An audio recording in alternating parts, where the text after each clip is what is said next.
US immigration ਦਾ ਹੋਵੇ ਕਿਸੇ ਵੀ ਤਰੀਕੇ ਦਾ ਕੰਮ, ਕਾਲ ਅਟਰਨੀ ਜੇਟਰ ਕਹਿਣਾ 415-909-0503 ਦੇ ਉੱਤੇ।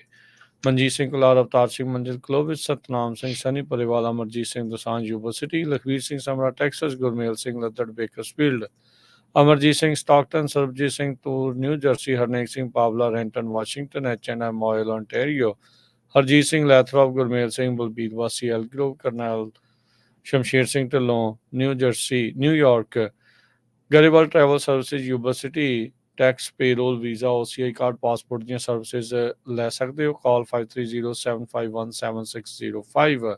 ਊੜਾ ਡੈਟ ਰਿਲੀਫ ਵਾਲੇ ਨਿਰਮਲ ਸਿੰਘ ਮਾਨ, ਇਕਨੋਮਿਕ ਹਾਰਡਸ਼ਿਪ ਚੱਲ ਰਹੀ ਹੈ, ਬੈਂਕਰਪਸੀ ਤੋਂ ਬਚਣਾ ਚਾਹੁੰਦੇ ਹੋ, ਡੈਟ ਨੂੰ ਕੰਸੋਲੀਡੇਟ ਕਰਨਾ ਹੈ ਤਾਂ ਕਾਲ ਕਰੋ 8888889914। ਇਹਨਾਂ ਸਾਰਿਆਂ ਦਾ ਧੰਨਵਾਦ। ਜੇ ਤੁਸੀਂ ਵੀ ਇਸ ਪ੍ਰੋਗਰਾਮ ਨੂੰ ਸਪਾਂਸਰ ਕਰਨਾ ਚਾਹੁੰਦੇ ਹੋ, ਸੰਪਰਕ ਕਰ ਸਕਦੇ ਹੋ ਨੰਬਰ 408-722-7698 ਦੇ ਉੱਤੇ। ਅੱਜ ਦੀਆਂ ਖਬਰਾਂ ਵੱਲ ਚੱਲੀਏ ਤੇ ਫਰਾਂਸ ਦੇ ਵਿੱਚ ਟੈਲੀਗ੍ਰਾਮ ਦਾ ਜਿਹੜਾ CEO ਆ ਪਾਵਲ ਡਰੋਪ, ਉਸ ਨੂੰ ਅਰੈਸਟ ਕਰ ਲਿਆ ਗਿਆ ਹੈਗਾ। ਰਸ਼ੀਅਨ ਬੌਰਨ ਫਾਊਂਡਰ ਜਿਹੜਾ ਮੈਸੇਜਿੰਗ ਐਪ ਟੈਲੀਗ੍ਰਾਮ ਦਾ CEO ਹੈਗਾ, ਇਹਦੇ ਕੋਲ ਫਰਾਂਸ ਦੀ ਵੀ ਜਿਹੜੀ ਹੈਗੀ ਆ ਸਿਟੀਜ਼ਨਸ਼ਿਪ ਹੈਗੀ ਆ ਤੇ ਇੱਕ ਹੋਰ ਮੁਲਕ ਦੀ ਵੀ ਹੈਗੀ ਆ। ਇਸ ਸੰਬੰਧ ਦੇ ਵਿੱਚ ਫਰਾਂਸ ਦੇ ਜਿਹੜੇ ਪ੍ਰੈਜ਼ੀਡੈਂਟ ਆ ਮੈਕਰੋਨ, ਉਹਨਾਂ ਨੇ ਐਕਸ ਦੇ ਉੱਤੇ ਸਟੇਟਮੈਂਟ ਜਾਰੀ ਕੀਤੀ ਆ ਵੀ ਗਵਰਨਮੈਂਟ ਇਹਦੇ ਵਿੱਚ ਇਨਵੋਲਵ ਨਹੀਂ ਹੈਗੀ। 2 ਦਿਨ ਹੋ ਗਏ ਆਲਰੇਡੀ ਲੀ ਬੋਰਗੇਟ ਏਅਰਪੋਰਟ ਜੋ ਆਊਟਸਾਈਡ ਪੈਰਿਸ ਹੈਗਾ, ਉੱਥੇ ਉਹਨਾਂ ਨੂੰ ਜਿਹੜਾ ਹੈ ਉਹਦੇ ਪ੍ਰਾਈਵੇਟ ਜੈਟ ਜੋ ਐਜ਼ਰਬਾਈਜਾਨ ਤੋਂ ਆਇਆ ਸੀ, ਉੱਥੋਂ ਅਰੈਸਟ ਕੀਤਾ ਗਿਆ ਹੈਗਾ। ਸਰੋਤਿਆਂ ਨੂੰ ਇਹ ਦੱਸਦੀ ਜਾਈਏ ਜਿਹੜਾ ਟੈਲੀਗ੍ਰਾਮ ਦਾ CEO ਪਾਵਲ ਦੁਰਬ ਹੈਗਾ, ਇਹ ਆਲਮੋਸਟ ਸਿਮਿਲਰ ਟੂ ਜਿਹੜਾ ਮੈਟਾ ਫੇਸਬੁੱਕ ਦਾ ਹੈਗਾ CEO, ਉਹਦੇ ਬਰਾਬਰ ਹੀ ਹੈਗਾ ਆ ਜੇ ਦੇਖਿਆ ਜਾਵੇ। ਬਿਲੀਅਨਰ ਬੰਦਾ ਆ ਤੇ ਇਹਦੇ ਤੇ ਚਾਰਜਸ ਇਹ ਲਾਏ ਗਏ ਆ ਵੀ ਪਿਛਲੇ ਦਿਨਾਂ ਦੇ ਵਿੱਚ ਜਦੋਂ ਫਰਾਂਸ 'ਚ ਸਾਰਾ ਕੁਝ ਚੱਲ ਰਿਹਾ ਸੀ, ਪ੍ਰੋਟੈਸਟ ਵਗੈਰਾ ਵੀ ਚੱਲ ਰਹੇ ਸੀ, ਤੇ ਕਈ ਜਿਹੜੇ ਇਸ ਨੇ ਅਲਾਓ ਕੀਤੇ ਜਿਹੜੇ ਮੈਸੇਜ ਲੋਕਾਂ ਵੱਲੋਂ ਜਾਣੇ, ਜਿਹਦੇ ਵਿੱਚ ਜਿਹੜੇ ਕੁਛ ਕ੍ਰਿਮੀਨਲ ਸੀ ਜਾਂ ਕੋਈ ਥ੍ਰੈਟ ਵਾਲੇ ਸੀ ਜਾਂ ਇੱਦਾਂ ਦੇ ਕਿਸੇ ਨੂੰ ਉਕਸਾਉਣ ਵਾਲੇ ਸੀਗੇ। ਸੋ ਇਹ ਜਿਹੜੀ ਚਾਰਜਸ ਆ ਉਹਦੇ ਉੱਤੇ ਲਾਏ ਗਏ ਹੈਗੇ ਆ। ਪਰ ਅਮਰੀਕਾ ਦੇ ਵਿੱਚ ਬਹੁਤ ਸਾਰੇ ਜਿਹੜੇ CEOs ਆ, ਖਾਸ ਕਰਕੇ ਸੋਸ਼ਲ ਮੀਡੀਆ ਕੰਪਨੀ ਦੇ, ਜਿਨ੍ਹਾਂ ਚੋਂ ਇਲੋਨ ਮਸਕ ਵੀ ਹੈਗੇ ਆ, ਉਹਨਾਂ ਨੇ ਇਹ ਕਿਹਾ ਆ ਵੀ ਇਹ ਧੱਕਾ ਹੈਗਾ ਫਰੀਡਮ ਆਫ ਐਕਸਪ੍ਰੈਸ਼ਨ ਦਾ, ਤੇ ਇਹ ਕੱਲ ਨੂੰ ਉਸ ਨੂੰ ਵੀ ਅਰੈਸਟ ਕਰ ਸਕਦੇ ਆ ਜਾਂ ਕਿਸੇ ਹੋਰ ਕੰਪਨੀ ਨੂੰ ਵੀ, ਜਿਹੜੇ ਕੰਪਨੀ ਦਾ CEO ਆ ਉਸ ਨੂੰ ਵੀ ਅਰੈਸਟ ਕੀਤਾ ਜਾ ਸਕਦਾ ਹੈਗਾ। ਜੀ ਬਿਲਕੁਲ। ਪਾਵਲ ਜਿਹੜਾ ਹੈਗਾ ਆ, ਇਸ ਨੂੰ ਲੈ ਕੇ ਹੁਣ ਮੈਕਰੋਨ ਹੁਣੀ ਤਾਂ ਇਹੀ ਕਹੀ ਜਾਂਦੇ ਆ ਵੀ ਪਿੱਛੇ ਕੋਈ ਪੋਲੀਟੀਕਲ ਮੋਟਿਵ ਨਹੀਂ ਹੈਗਾ, ਤੇ ਕਹਿੰਦੇ ਵੀ ਸਾਡੀ ਸਰਕਾਰ ਇਸ ਦੇ ਵਿੱਚ ਕਿਸੇ ਤਰੀਕੇ ਦੇ ਨਾਲ ਨਹੀਂ ਸੀਗੀ। ਫਰਾਂਸ ਦੇ ਪ੍ਰੈਜ਼ੀਡੈਂਟ ਨੇ ਕਿਹਾ ਵੀ ਜਿਹੜੀ ਫਾਲਸ ਇਨਫੋਰਮੇਸ਼ਨ ਉਸ ਦੇ ਬਾਬਤ ਜਿਹੜੀ ਉਹ ਆ ਰਹੀ ਆ, ਉਹ ਟੋਟਲੀ ਗਲਤ ਆ, ਉਸ ਦੀ ਉਹਨਾਂ ਨੇ ਨਿੰਦਾ ਜਿਹੜੀ ਉਹ ਕੀਤੀ ਆ। ਸੋ ਕਹਿੰਦੇ ਵੀ ਇਸ ਟਾਈਮ ਇਨਵੈਸਟੀਗੇਸ਼ਨ ਇੱਕ ਅਣਪਛਾਤੇ ਬੰਦੇ ਦੇ ਉਲਟ ਉਹਨਾਂ ਨੇ ਸ਼ੁਰੂ ਕਰ ਦਿੱਤੀ ਹੈਗੀ ਆ। ਇਹ ਕਹਿੰਦੇ ਵੀ ਪੁਲਿਸ ਕਸਟਡੀ ਦੇ ਵਿੱਚ ਅਜੇ ਵੀ ਇਸ ਨੂੰ ਰੱਖਿਆ ਗਿਆ ਆ। ਉਹ ਦੱਸਦੇ ਜਾਈਏ ਹਰਜੋਤ ਸਿੰਘ ਜੀ ਵੀ ਟੈਲੀਗ੍ਰਾਮ ਇੱਕ ਅਜਿਹਾ ਸਾਧਨ ਬਣ ਗਿਆ ਸੀ ਦੁਨੀਆ ਦੇ ਵਿੱਚ, ਜਦੋਂ WhatsApp ਦਾ ਵੀ ਰੌਲਾ ਪਿਆ, WhatsApp ਤੁਹਾਡਾ ਡਾਟਾ ਅੱਗੇ ਦੇ ਸਕਦਾ ਆ ਇਸ ਨੂੰ ਲੈ ਕੇ। ਹੁਣ ਜਦੋਂ ਲੜਾਈਆਂ ਲੱਗੀਆਂ ਆ, ਯੂਕਰੇਨ ਹੋ ਗਿਆ ਚਾਹੇ ਹੋਰ ਥਾਵਾਂ ਦੇ ਉੱਤੇ ਆ, ਉੱਥੇ ਟੈਲੀਗ੍ਰਾਮ ਨੇ ਜਿਹੜਾ ਖੁੱਲ੍ਹ ਕੇ ਲੋਕਾਂ ਨੂੰ ਇੱਕ ਦੂਜੇ ਦੇ ਨਾਲ ਮੈਸੇਜ ਕਰਨ ਦੀ ਜਿਹੜੀ ਆ ਉਹ ਇਜਾਜ਼ਤ ਦਿੱਤੀ। ਸਰਕਾਰਾਂ ਦੀ ਪਹੁੰਚ ਤੋਂ ਕਿਤੇ ਨਾ ਕਿਤੇ ਉਹ ਬਾਹਰ ਰਿਹਾ ਹੈਗਾ। ਕੀ ਇਹਦੀ ਬਾਹ ਮਰੋੜ ਕੇ ਇਸ ਦੇ ਡਾਟਾਬੇਸ ਦੇ ਉੱਤੇ, ਲੋਕਾਂ ਦੇ ਉੱਤੇ, ਜਾਂ ਇਹਦੇ ਵਿੱਚ ਜਿਹੜੀ ਚੈਟ ਹੋ ਰਹੀ ਆ ਉਸ ਦੇ ਉੱਤੇ ਇਹ ਨਜ਼ਰਸਾਨੀ ਕਰਨ ਦੀ ਕੋਸ਼ਿਸ਼ ਕਰ ਰਹੇ ਆ? ਇਹ ਜਿਹੜੀ ਹੁਣ ਦੇਖਣ ਵਾਲੀ ਗੱਲ ਰਹੇਗੀ। ਇਸ ਟਾਈਮ 1 ਬਿਲੀਅਨ ਤੋਂ ਵੱਧ ਲੋਕ ਜਿਹੜੇ ਆ ਟੈਲੀਗ੍ਰਾਮ ਨੂੰ ਯੂਜ਼ ਕਰਦੇ ਹੈਗੇ ਆ। ਪੈਲੇਵ ਦੇ ਅਰੈਸਟ ਦਾ ਇਲੋਨ ਮਸਕ ਨੇ, ਜਿਸ ਤਰ੍ਹਾਂ ਮੈਂ ਤੁਹਾਨੂੰ ਕਿਹਾ ਹੀ ਆ ਵੀ ਕਾਫੀ ਵਿਰੋਧ ਉਹਨਾਂ ਵੱਲੋਂ ਕੀਤਾ ਗਿਆ ਆ। ਰਸ਼ੀਆ ਦਾ ਮਾਰਕ ਜ਼ਕਰਬਰਗ ਉਸਨੂੰ ਕਿਹਾ ਜਾਂਦਾ, 39 ਸਾਲਾਂ ਦਾ ਬਿਲੀਅਨਰ, ਜਿਹਦੀ ਫੋਰਬਸ ਮੈਗਜ਼ੀਨ ਨੇ $15.5 ਬਿਲੀਅਨ ਦੀ ਜਿਹੜੀ ਆ ਐਸਟੀਮੇਟਡ ਜਿਹੜੀ ਉਹਦੀ ਇਨਕਮ ਆ ਉਹ ਦੱਸੀ ਹੈਗੀ ਆ। ਕਹਿੰਦੇ ਭਈ ਟੈਲੀਗ੍ਰਾਮ ਨੇ ਇਹ ਕਿਹਾ ਆ ਭਈ ਜੋ ਲੋਕ ਉਹਦੇ ਤੇ ਪੋਸਟ ਪਾਉਂਦੇ ਆ, ਤੁਸੀਂ ਉਹਦੇ ਸੰਬੰਧ ਦੇ ਵਿੱਚ ਜਿਹੜਾ ਆ ਉਹਦੇ CEO ਨੂੰ ਰਿਸਪੌਂਸੀਬਲ ਨਹੀਂ ਕਰ ਸਕਦੇ ਹੈਗੇ। ਇਹ ਇੱਕ ਤਰ੍ਹਾਂ ਜੇ ਕੋਈ ਅਬਿਊਜ਼ ਕਰਦਾ ਹੈ ਪਲੇਟਫਾਰਮ ਨੂੰ, ਇਹ ਉਹਨਾਂ ਨੇ ਦੱਸਿਆ ਹੈਗਾ। ਕ੍ਰੈਮਲਨ ਦੇ ਵਿੱਚ ਜਦੋਂ ਪੱਤਰਕਾਰਾਂ ਨੇ ਉੱਥੇ ਦੇ ਜਿਹੜੇ ਡਿਮਿਟਰੀ ਪੈਸਕੋਵ ਆ ਸਪੋਕਸਪਰਸਨ, ਉਹਨਾਂ ਨੂੰ ਪੁੱਛਿਆ ਤੇ ਉਹਨਾਂ ਨੇ ਕਿਹਾ ਵੀ ਹਜੇ ਸਾਨੂੰ ਪਤਾ ਨਹੀਂ ਵੀ ਕਿਹੜੇ ਚਾਰਜਸ ਜਿਹੜੇ ਪੈਲਵਿਕ ਦੇ ਉੱਤੇ ਲਾਏ ਗਏ ਹੈਗੇ ਆ। ਰਸ਼ੀਅਨ ਐਮਬੈਸੀ ਜੋ ਪੈਰਿਸ ਦੇ ਵਿੱਚ ਹੈਗੀ ਆ, ਉਹਨਾਂ ਨੇ ਕਿਸੇ ਤਰ੍ਹਾਂ ਦਾ ਵੀ ਕੋਆਪਰੇਸ਼ਨ ਕਰਨ ਦੀ ਜਿਹੜੀ ਗੱਲਬਾਤ ਉਹ ਤੋਂ ਨਾ ਕਰ ਦਿੱਤੀ ਹੈਗੀ ਆ। ਜਿਸ ਤਰ੍ਹਾਂ ਮੈਂ ਪਹਿਲਾਂ ਹੀ ਦੱਸਿਆ ਸੀ ਵੀ ਪੈਲਵਿਕ ਇਹ ਈਵਨ ਦੋ ਬੋਰਨ ਰਸ਼ੀਆ ਦੇ ਵਿੱਚ ਆ, 2014 ਚ ਇਹ ਰਸ਼ੀਆ ਨੂੰ ਛੱਡ ਕੇ ਚਲਾ ਗਿਆ ਸੀ ਕਿਉਂਕਿ ਰਸ਼ੀਆ ਦੀ ਸਰਕਾਰ ਵੱਲੋਂ ਪੁਟਿਨ ਦੀ ਸਰਕਾਰ ਵੱਲੋਂ ਪ੍ਰੈਸ਼ਰ ਪਾਇਆ ਗਿਆ ਸੀ ਭਈ ਜਿਹੜੇ ਆਪੋਜੀਸ਼ਨ ਆ ਉਹਨਾਂ ਦੇ ਜਿਹੜੇ ਅਕਾਊਂਟਸ ਆ ਉਹਨਾਂ ਨੂੰ ਜਿਹੜਾ ਸਪਰੈਸ ਕੀਤਾ ਜਾਵੇ। ਇਹ ਇਨਕ੍ਰਿਪਟਡ ਐਪਲੀਕੇਸ਼ਨ ਆ ਜਿਹਦੇ ਕੋਲ 1 ਬਿਲੀਅਨ ਤੋਂ ਵੱਧ ਯੂਜ਼ਰਸ ਹੈਗੇ ਆ। ਇਹਦਾ ਇਨਫਲੂਐਂਸ ਉਸ ਏਰੀਏ 'ਚ ਬਹੁਤ ਜ਼ਿਆਦਾ ਹੈ ਟੈਲੀਗ੍ਰਾਮ ਦਾ। ਰਸ਼ੀਆ, ਯੂਕਰੇਨ ਤੇ ਹੋਰ ਬਹੁਤ ਸਾਰੀਆਂ ਰਿਪਬਲਿਕਸ ਜਿਹੜੀਆਂ ਸਾਬਕਾ ਸੋਵੀਅਤ ਯੂਨੀਅਨ ਦੀਆਂ ਹੈਗੀਆਂ। ਸੋਵੀਅਤ ਲੈਨਿਨਗ੍ਰਾਡ ਚ ਬੋਰਨ ਹੋਇਆ ਤੇ graduate Saint Petersburg state university ਚੋਂ ਹੋਇਆ ਤੇ ਆਪਣੇ ਉਹਦੇ ਵਿਊਜ਼ ਆਪਣੇ ਆਪ ਨੂੰ ਲਿਬਰਟੇਰੀਅਨ ਸਮਝਦਾ ਹੈਗਾ ਆ। ਫਰਾਂਸ ਦਾ ਪਾਸਪੋਰਟ ਉਹਨੇ 2021 ਦੇ ਵਿੱਚ ਲਿਆ। ਸਪੈਸ਼ਲ ਪ੍ਰੋਸੀਜਰ ਹੁੰਦਾ ਹਾਈ ਪ੍ਰੋਫਾਈਲ ਫੋਰਨਰਸ ਦੇ ਲਈ, ਜਿਨ੍ਹਾਂ ਨੂੰ ਐਗਜ਼ੈਂਪਟ ਕੀਤਾ ਜਾਂਦਾ ਹੈਗਾ। ਹੋਰ ਜਿਹੜੀਆਂ ਲੀਗਲ ਰਿਕੁਆਇਰਮੈਂਟਸ ਹੁੰਦੀਆਂ ਹੈਗੀਆਂ। ਇਸ ਤੋਂ ਬਿਨਾਂ ਉਹ ਯੂਨਾਈਟਿਡ ਅਰਬ ਐਮਿਰੇਟਸ ਦਾ ਵੀ ਜਿਹੜਾ ਸਿਟੀਜ਼ਨ ਹੈਗਾ ਆ। ਈਵਨ ਇਵਾਨ ਸਪੀਗਲ ਜਿਹੜੇ ਫਾਊਂਡਰ ਸਨੈਪ ਦੇ ਹੈਗੇ ਆ, ਸਨੈਪਚੈਟ ਐਪ ਦੇ ਮੇਕਰ ਹੈਗੇ ਆ, ਉਹਨਾਂ ਨੇ ਵੀ ਫਰਾਂਸ ਦੀ ਸਿਟੀਜ਼ਨਸ਼ਿਪ 2018 ਚ ਸੇਮ ਪ੍ਰੋਗਰਾਮ ਦੇ ਅੰਡਰ ਲਈ ਸੀ। ਸਨੈਪ ਨੇ ਇਸ ਸੰਬੰਧ ਦੇ ਵਿੱਚ ਕਿਸੇ ਤਰ੍ਹਾਂ ਦੀ ਕੋਈ ਜਿਹੜੀ ਸਟੇਟਮੈਂਟ ਆ ਉਹ ਜਾਰੀ ਨਹੀਂ ਕੀਤੀ ਹੈਗੀ। ਜੀ, ਅਗਲੀ ਜਿਹੜੀ ਗੱਲ ਕਰੀਏ, ਕਹਿੰਦੇ ਵੀ ਹਜ਼ਬੁੱਲਾ ਤੇ ਇਜ਼ਰਾਈਲ ਦੇ ਵਿੱਚ ਜੋ ਲੱਗਦਾ ਸੀਗਾ ਵੀ ਤਣਾਅ ਵਧਿਆ ਆ ਜਾਂ ਵਧਣ ਜਾ ਰਿਹਾ ਆ, ਉਹ ਕਹਿੰਦੇ ਵੀ ਸ਼ਾਇਦ ਉਸ ਦੇ ਵਿੱਚ ਥੋੜਾ ਬਹੁਤਾ ਰਿਲੀਫ ਨਜ਼ਰ ਆਵੇ। 1 ਮਹੀਨਾ ਕਹਿੰਦੇ ਵੀ ਉਹ ਹੋ ਗਿਆ। ਲੈਬਨਾਨ ਦੇ ਵਿੱਚ ਜੋ ਹਜ਼ਬੁੱਲਾ ਵਾਲੇ ਆ ਉਹ ਵੇਟ ਕਰ ਰਹੇ ਆ ਇਜ਼ਰਾਈਲ ਦੇ ਉਲਟ ਰਿਟੈਲੀਏਟ ਕਰਨ ਦੇ ਲਈ, ਕਿਉਂਕਿ ਇਜ਼ਰਾਈਲ ਵਾਲਿਆਂ ਨੇ ਉਹਨਾਂ ਦਾ ਇੱਕ ਟੌਪ ਦਾ ਲੀਡਰ ਮਾਰਿਆ ਸੀ। ਇਸ ਤੋਂ ਇਲਾਵਾ ਹਮਾਸ ਵਾਲਿਆਂ ਦਾ ਵੀ ਉਹਨਾਂ ਨੇ ਮਾਰ ਦਿੱਤਾ ਸੀ। ਸਾਰਿਆਂ ਨੂੰ ਕਹਿੰਦੇ ਪਤਾ ਆ ਵੀ ਇਰਾਨੀਅਨ ਬੈਕਡ ਇਹ ਜਿਹੜਾ ਹਜ਼ਬੁੱਲਾ ਗਰੁੱਪ ਆ, ਇਹ ਇਸ ਦੀ ਬਦਲਾ ਜਿਹੜਾ ਉਹ ਲੈਣਗੇ, ਜਿਹੜਾ 30 ਜੁਲਾਈ ਨੂੰ ਵਾਪਰਿਆ ਸੀਗਾ। ਇੱਕ ਬੇਰੁਤ ਦੇ ਵਿੱਚ ਫੁਆਦ ਸ਼ੁਕਰ ਜਿਹੜਾ ਆ ਟੌਪ ਦਾ ਮਿਲਟਰੀ ਕਮਾਂਡਰ ਸੀ, ਉਸ ਨੂੰ ਉਹਨਾਂ ਨੇ ਮਾਰ ਦਿੱਤਾ ਸੀ। ਉਸ ਤੋਂ ਕੁਝ ਘੰਟੇ ਬਾਅਦ ਹੀ ਹਮਾਸ ਦਾ ਜਿਹੜਾ ਲੀਡਰ ਹੈ ਇਸਮਾਇਲ ਹਨੀਆ, ਉਸ ਨੂੰ ਅਸੈਸੀਨੇਟ ਕਰ ਦਿੱਤਾ ਗਿਆ ਸੀ ਇਰਾਨ ਦੀ ਰਾਜਧਾਨੀ ਤਹਿਰਾਨ ਦੇ ਵਿੱਚ। ਸੋ ਹਜ਼ਬੁੱਲਾ ਨੇ ਕਹਿੰਦੇ ਵੀ ਬੀਤੇ ਐਤਵਾਰ ਆਪਣਾ ਮੂਵ ਕੀਤਾ। 300 ਜਿਹੜੀਆਂ ਕਤੁਸ਼ਕਾ ਰਾਕਟਸ ਆ ਉਹਨਾਂ ਨੂੰ ਜਿਹੜਾ ਕਹਿੰਦੇ ਵੀ ਉਹਨਾਂ ਨੇ ਲਾਂਚ ਕੀਤਾ, ਤੇ ਇਸ ਦੇ ਨਾਲ ਨਾਲ ਡਰੋਨ ਵੀ ਜਿਹੜੇ ਲਾਂਚ ਕੀਤੇ ਬਾਰਡਰ ਤੋਂ ਪਾਰ ਇਜ਼ਰਾਈਲ ਵੱਲ ਨੂੰ। ਕਹਿੰਦੇ ਵੀ ਇਹ ਰਿਵੈਂਜ ਬੜਾ ਕੇਅਰਫੁਲੀ ਕੈਲੀਬ੍ਰੇਟਡ ਲੱਗਦਾ ਸੀ ਤੇ ਉਹਨਾਂ ਨੂੰ ਪਤਾ ਸੀਗਾ ਵੀ ਇਸ ਦੇ ਵਿੱਚ ਕੀ ਹੋਊਗਾ। ਹਜ਼ਬੁੱਲਾ ਨੇ ਦਾਅਵਾ ਕੀਤਾ ਵੀ 11 ਜਿਹੜੇ ਮਿਲਟਰੀ ਬੇਸ ਤੇ ਬੈਰਕਸ ਆ ਉਹਨਾਂ ਦੇ ਉੱਤੇ IDF ਦੇ ਇਜ਼ਰਾਈਲੀ ਡਿਫੈਂਸ ਫੋਰਸ ਦੇ ਉਸ ਉੱਤੇ ਇਹ ਨਿਸ਼ਾਨਾ ਭੇਦਣ 'ਚ ਕਾਮਯਾਬ ਰਹੇ ਹੈਗੇ ਆ।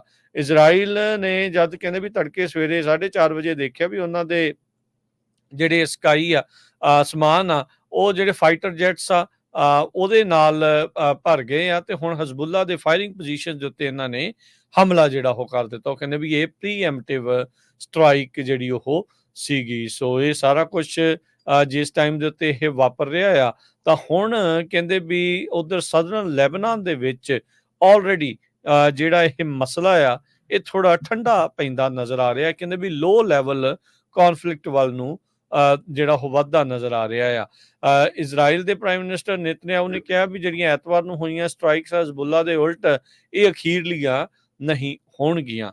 ਉਹਨਾਂ ਨੇ ਆਪਣੇ ਜਿਹੜੇ ਸਪੋਰਟਰਸ ਨੂੰ ਵੀ ਜਿਹੜੀ ਉੱਥੇ ਗੱਲਬਾਤ ਕੀਤੀ। ਜਿਹੜੇ ਡਿਪਲੋਮੈਟਸ ਆ ਉਹਨਾਂ ਨੇ ਰਿਊਟਰਸ ਨਿਊਜ਼ ਏਜੰਸੀ ਨੂੰ ਗੱਲਬਾਤ ਕਰਦੇ ਹੋਏ ਕਿਹਾ ਵੀ ਦੋਨਾਂ ਪਾਸਿਓਂ ਐਕਸਚੇਂਜ ਹੋਏ ਨੇ, ਮੈਸੇਜ ਐਕਸਚੇਂਜ ਹੋਏ ਆ ਵੀ ਉਹ ਆਪਸ ਦੇ ਵਿੱਚ ਇਹ ਲੜਾਈ ਨੂੰ ਹੋਰ ਵਧਾਉਣਾ ਨਹੀਂ ਚਾਹੁੰਦੇ ਹੈਗੇ। ਸੋ ਇੱਥੋਂ ਇਹ ਨਜ਼ਰ ਆ ਰਿਹਾ ਆ ਵੀ ਮਾਹੌਲ ਉੱਥੇ ਹੁਣ ਹਜ਼ਬੁੱਲਾ ਤੇ ਇਜ਼ਰਾਈਲ ਦੇ ਦਰਮਿਆਨ ਥੋੜਾ ਠੰਡਾ ਪੈਂਦਾ ਨਜ਼ਰ ਆ ਰਿਹਾ ਆ। ਉਧਰ UN ਨੇ ਅਰਜ਼ ਕੀਤੀ ਆ ਇਜ਼ਰਾਈਲ ਤੇ ਹਜ਼ਬੁੱਲਾ ਨੂੰ ਵੀ ਭਾਈ ਸ਼ਾਂਤੀ ਜਿਹੜੀ ਆ ਉਹ ਬਣਾ ਕੇ ਰੱਖੋ। ਕੱਲ ਮਾਹੌਲ ਜਿਹੜਾ ਉਹ ਖਾਸਾ ਗਰਮਾ ਗਿਆ ਸੀ, ਪਰ ਹੁਣ ਰੀਟਰਸ ਨੂੰ ਮਿਲੀ ਜਾਣਕਾਰੀ ਦੇ ਮੁਤਾਬਕ ਲੱਗ ਰਿਹਾ ਹੈ ਵੀ ਮਾਹੌਲ ਥੋੜਾ ਜਿਹਾ ਠੰਡਾ ਜਿਹੜਾ ਉਹ ਹੁੰਦਾ ਜਾਵੇਗਾ। ਇੱਕ ਪਾਸੇ ਜਿਹੜਾ ਇਹ ਲੜਾਈ ਆ ਗਾਜ਼ਾ ਦੇ ਵਿੱਚ ਉਸ ਨੂੰ ਸਾਲ ਹੋਣ ਦੇ ਤਕਰੀਬਨ ਪਹੁੰਚ ਚੁੱਕਾ ਆ, ਜਿਸ ਦੇ ਕਰਕੇ ਆਲਰੇਡੀ ਕਈ ਹਜ਼ਾਰ ਲੋਕਾਂ ਦੀ ਉੱਥੇ ਮੌਤ ਹੋ ਚੁੱਕੀ ਆ। ਜਦ ਹਮਾਸ ਵਾਲਿਆਂ ਨੇ ਇਜ਼ਰਾਈਲ ਦੇ ਉੱਤੇ ਅਕਤੂਬਰ 7 ਨੂੰ ਹਮਲਾ ਕੀਤਾ ਸੀ ਉਸ ਤੋਂ ਬਾਅਦ ਦੇ ਵਿੱਚ। ਸੋ ਹੁਣ ਈਰਾਨ ਕੀ ਬਦਲਾ ਲੈਂਦਾ ਹੈ ਇਜ਼ਰਾਈਲ ਦੇ ਉੱਤੇ, ਇਹ ਹੁਣ ਦੇਖਣ ਵਾਲੀ ਗੱਲ ਆ। ਪਰ ਹਜ਼ਬੁੱਲਾ ਵਾਲੇ ਤੇ ਇਜ਼ਰਾਈਲ ਵਾਲੇ ਇਸ ਟਾਈਮ ਠੰਡੇ ਪਏ ਨਜ਼ਰ ਆ ਰਹੇ ਨੇ ਹੁਣ।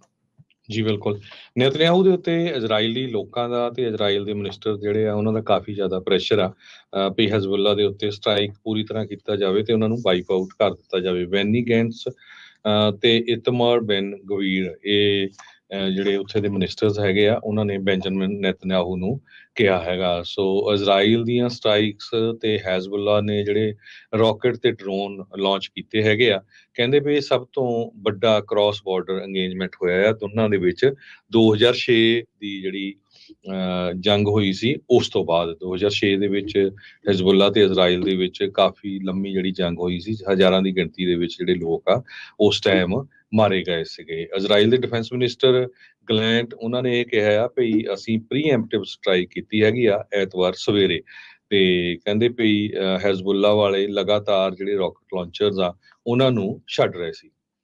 ਸੋ ਜਿਹੜੀ ਸਿਚੁਏਸ਼ਨ ਆ ਹਜੇ ਇਰਾਨ ਵਾਲੇ ਪਾਸਿਓਂ ਅਮਰੀਕਾ ਵਾਲੇ ਕਹਿ ਰਹੇ ਆ ਵੀ ਅਸੀਂ ਉਹਨਾਂ ਨਾਲ ਗੱਲਬਾਤ ਕੀਤੀ ਆ ਵੀ ਇਹਦੇ ਵਿੱਚ ਨਾ ਐਂਟਰ ਕੀਤਾ ਜਾਵੇ, ਪਰ ਹੁਣ ਲੈਬਨਾਨ ਦੇ ਨਾਲ ਜਿਹੜੀ ਸਿਚੁਏਸ਼ਨ ਆ ਉਹ ਕਾਫੀ ਗਰਮ ਹੋਈ ਪਈ ਹੈਗੀ ਆ।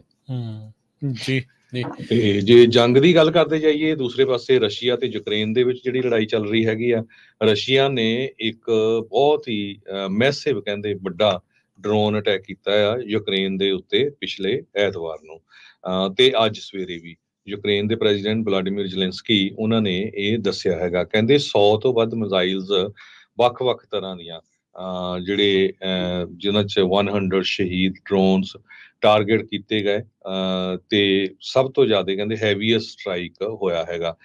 ਕੁਝ ਲੋਕ ਵੀ ਮਾਰੇ ਗਏ ਹੈਗੇ, ਦਰਜਨਾਂ ਦੇ ਹਿਸਾਬ ਲੋਕ ਫੱਟੜ ਵੀ ਹੋਏ ਹੈਗੇ ਆ। ਕਹਿੰਦੇ ਭਈ ਰਸ਼ੀਆ ਵਾਲੇ ਪਹਿਲਾਂ ਵੀ ਸਟ੍ਰਾਈਕ ਕਰਦੇ ਰਹੇ ਸੀ, ਤੇ ਇਸ ਵਾਰੀ ਫਿਰ ਉਹਨਾਂ ਨੇ ਸਿਵਲੀਅਨ ਇਨਫਰਾਸਟਰਕਚਰ ਜਿਹੜੀਆਂ ਕ੍ਰਿਟੀਕਲ ਹੁੰਦੀਆਂ ਆ ਪਾਣੀ ਬਿਜਲੀ ਦੀਆਂ, ਉੱਥੇ ਫਿਰ ਅਟੈਕ ਕੀਤਾ ਹੈਗਾ।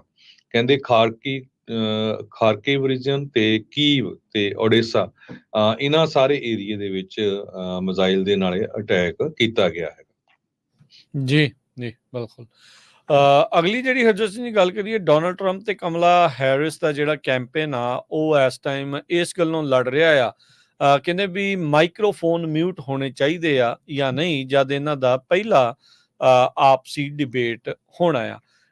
ਹੈਰਿਸ ਦੀ ਕੈਂਪੇਨ ਨੇ ਸਟੇਟਮੈਂਟ ਜਾਰੀ ਕਰਦੇ ਹੋਏ ਕਿਹਾ ਵੀ ਉਹ ਚਾਹੁੰਦੇ ਆ ਵੀ ਦੋਨਾਂ ਕੈਂਡੀਡੇਟਸ ਦੇ ਜਿਹੜੇ ਮਾਈਕਰੋਫੋਨ ਆ ਉਹ ਪੂਰੇ ਬ੍ਰੌਡਕਾਸਟ ਦੇ ਵਿੱਚ ਲਾਈਵ ਰਹਿਣ। ਟਰੰਪ ਕੈਂਪੇਨ ਕਹਿੰਦਾ ਵੀ ਜਿਹੜੇ ABC ਦਾ ਡਿਬੇਟ ਜਿਹੜਾ 10 ਸਤੰਬਰ ਨੂੰ ਹੋਣਾ ਆ ਉਹ ਸੇਮ ਕਹਿੰਦੇ ਰੂਲਸ ਦੇ ਨਾਲ ਹੋਵੇ ਜੋ ਬਾਈਡਨ ਦੇ ਨਾਲ ਪਹਿਲੇ ਡਿਬੇਟ ਦੇ ਵਿੱਚ ਵਾਪਰਿਆ ਸੀ। ਇਹਦੇ ਵਿੱਚ ਇਹ ਮਤਲਬ ਆ ਵੀ ਮਾਈਕਰੋਫੋਨ ਉਸ ਦੇ ਵਿੱਚ ਮਿਊਟ ਹੋਣੇ ਚਾਹੀਦੇ ਆ।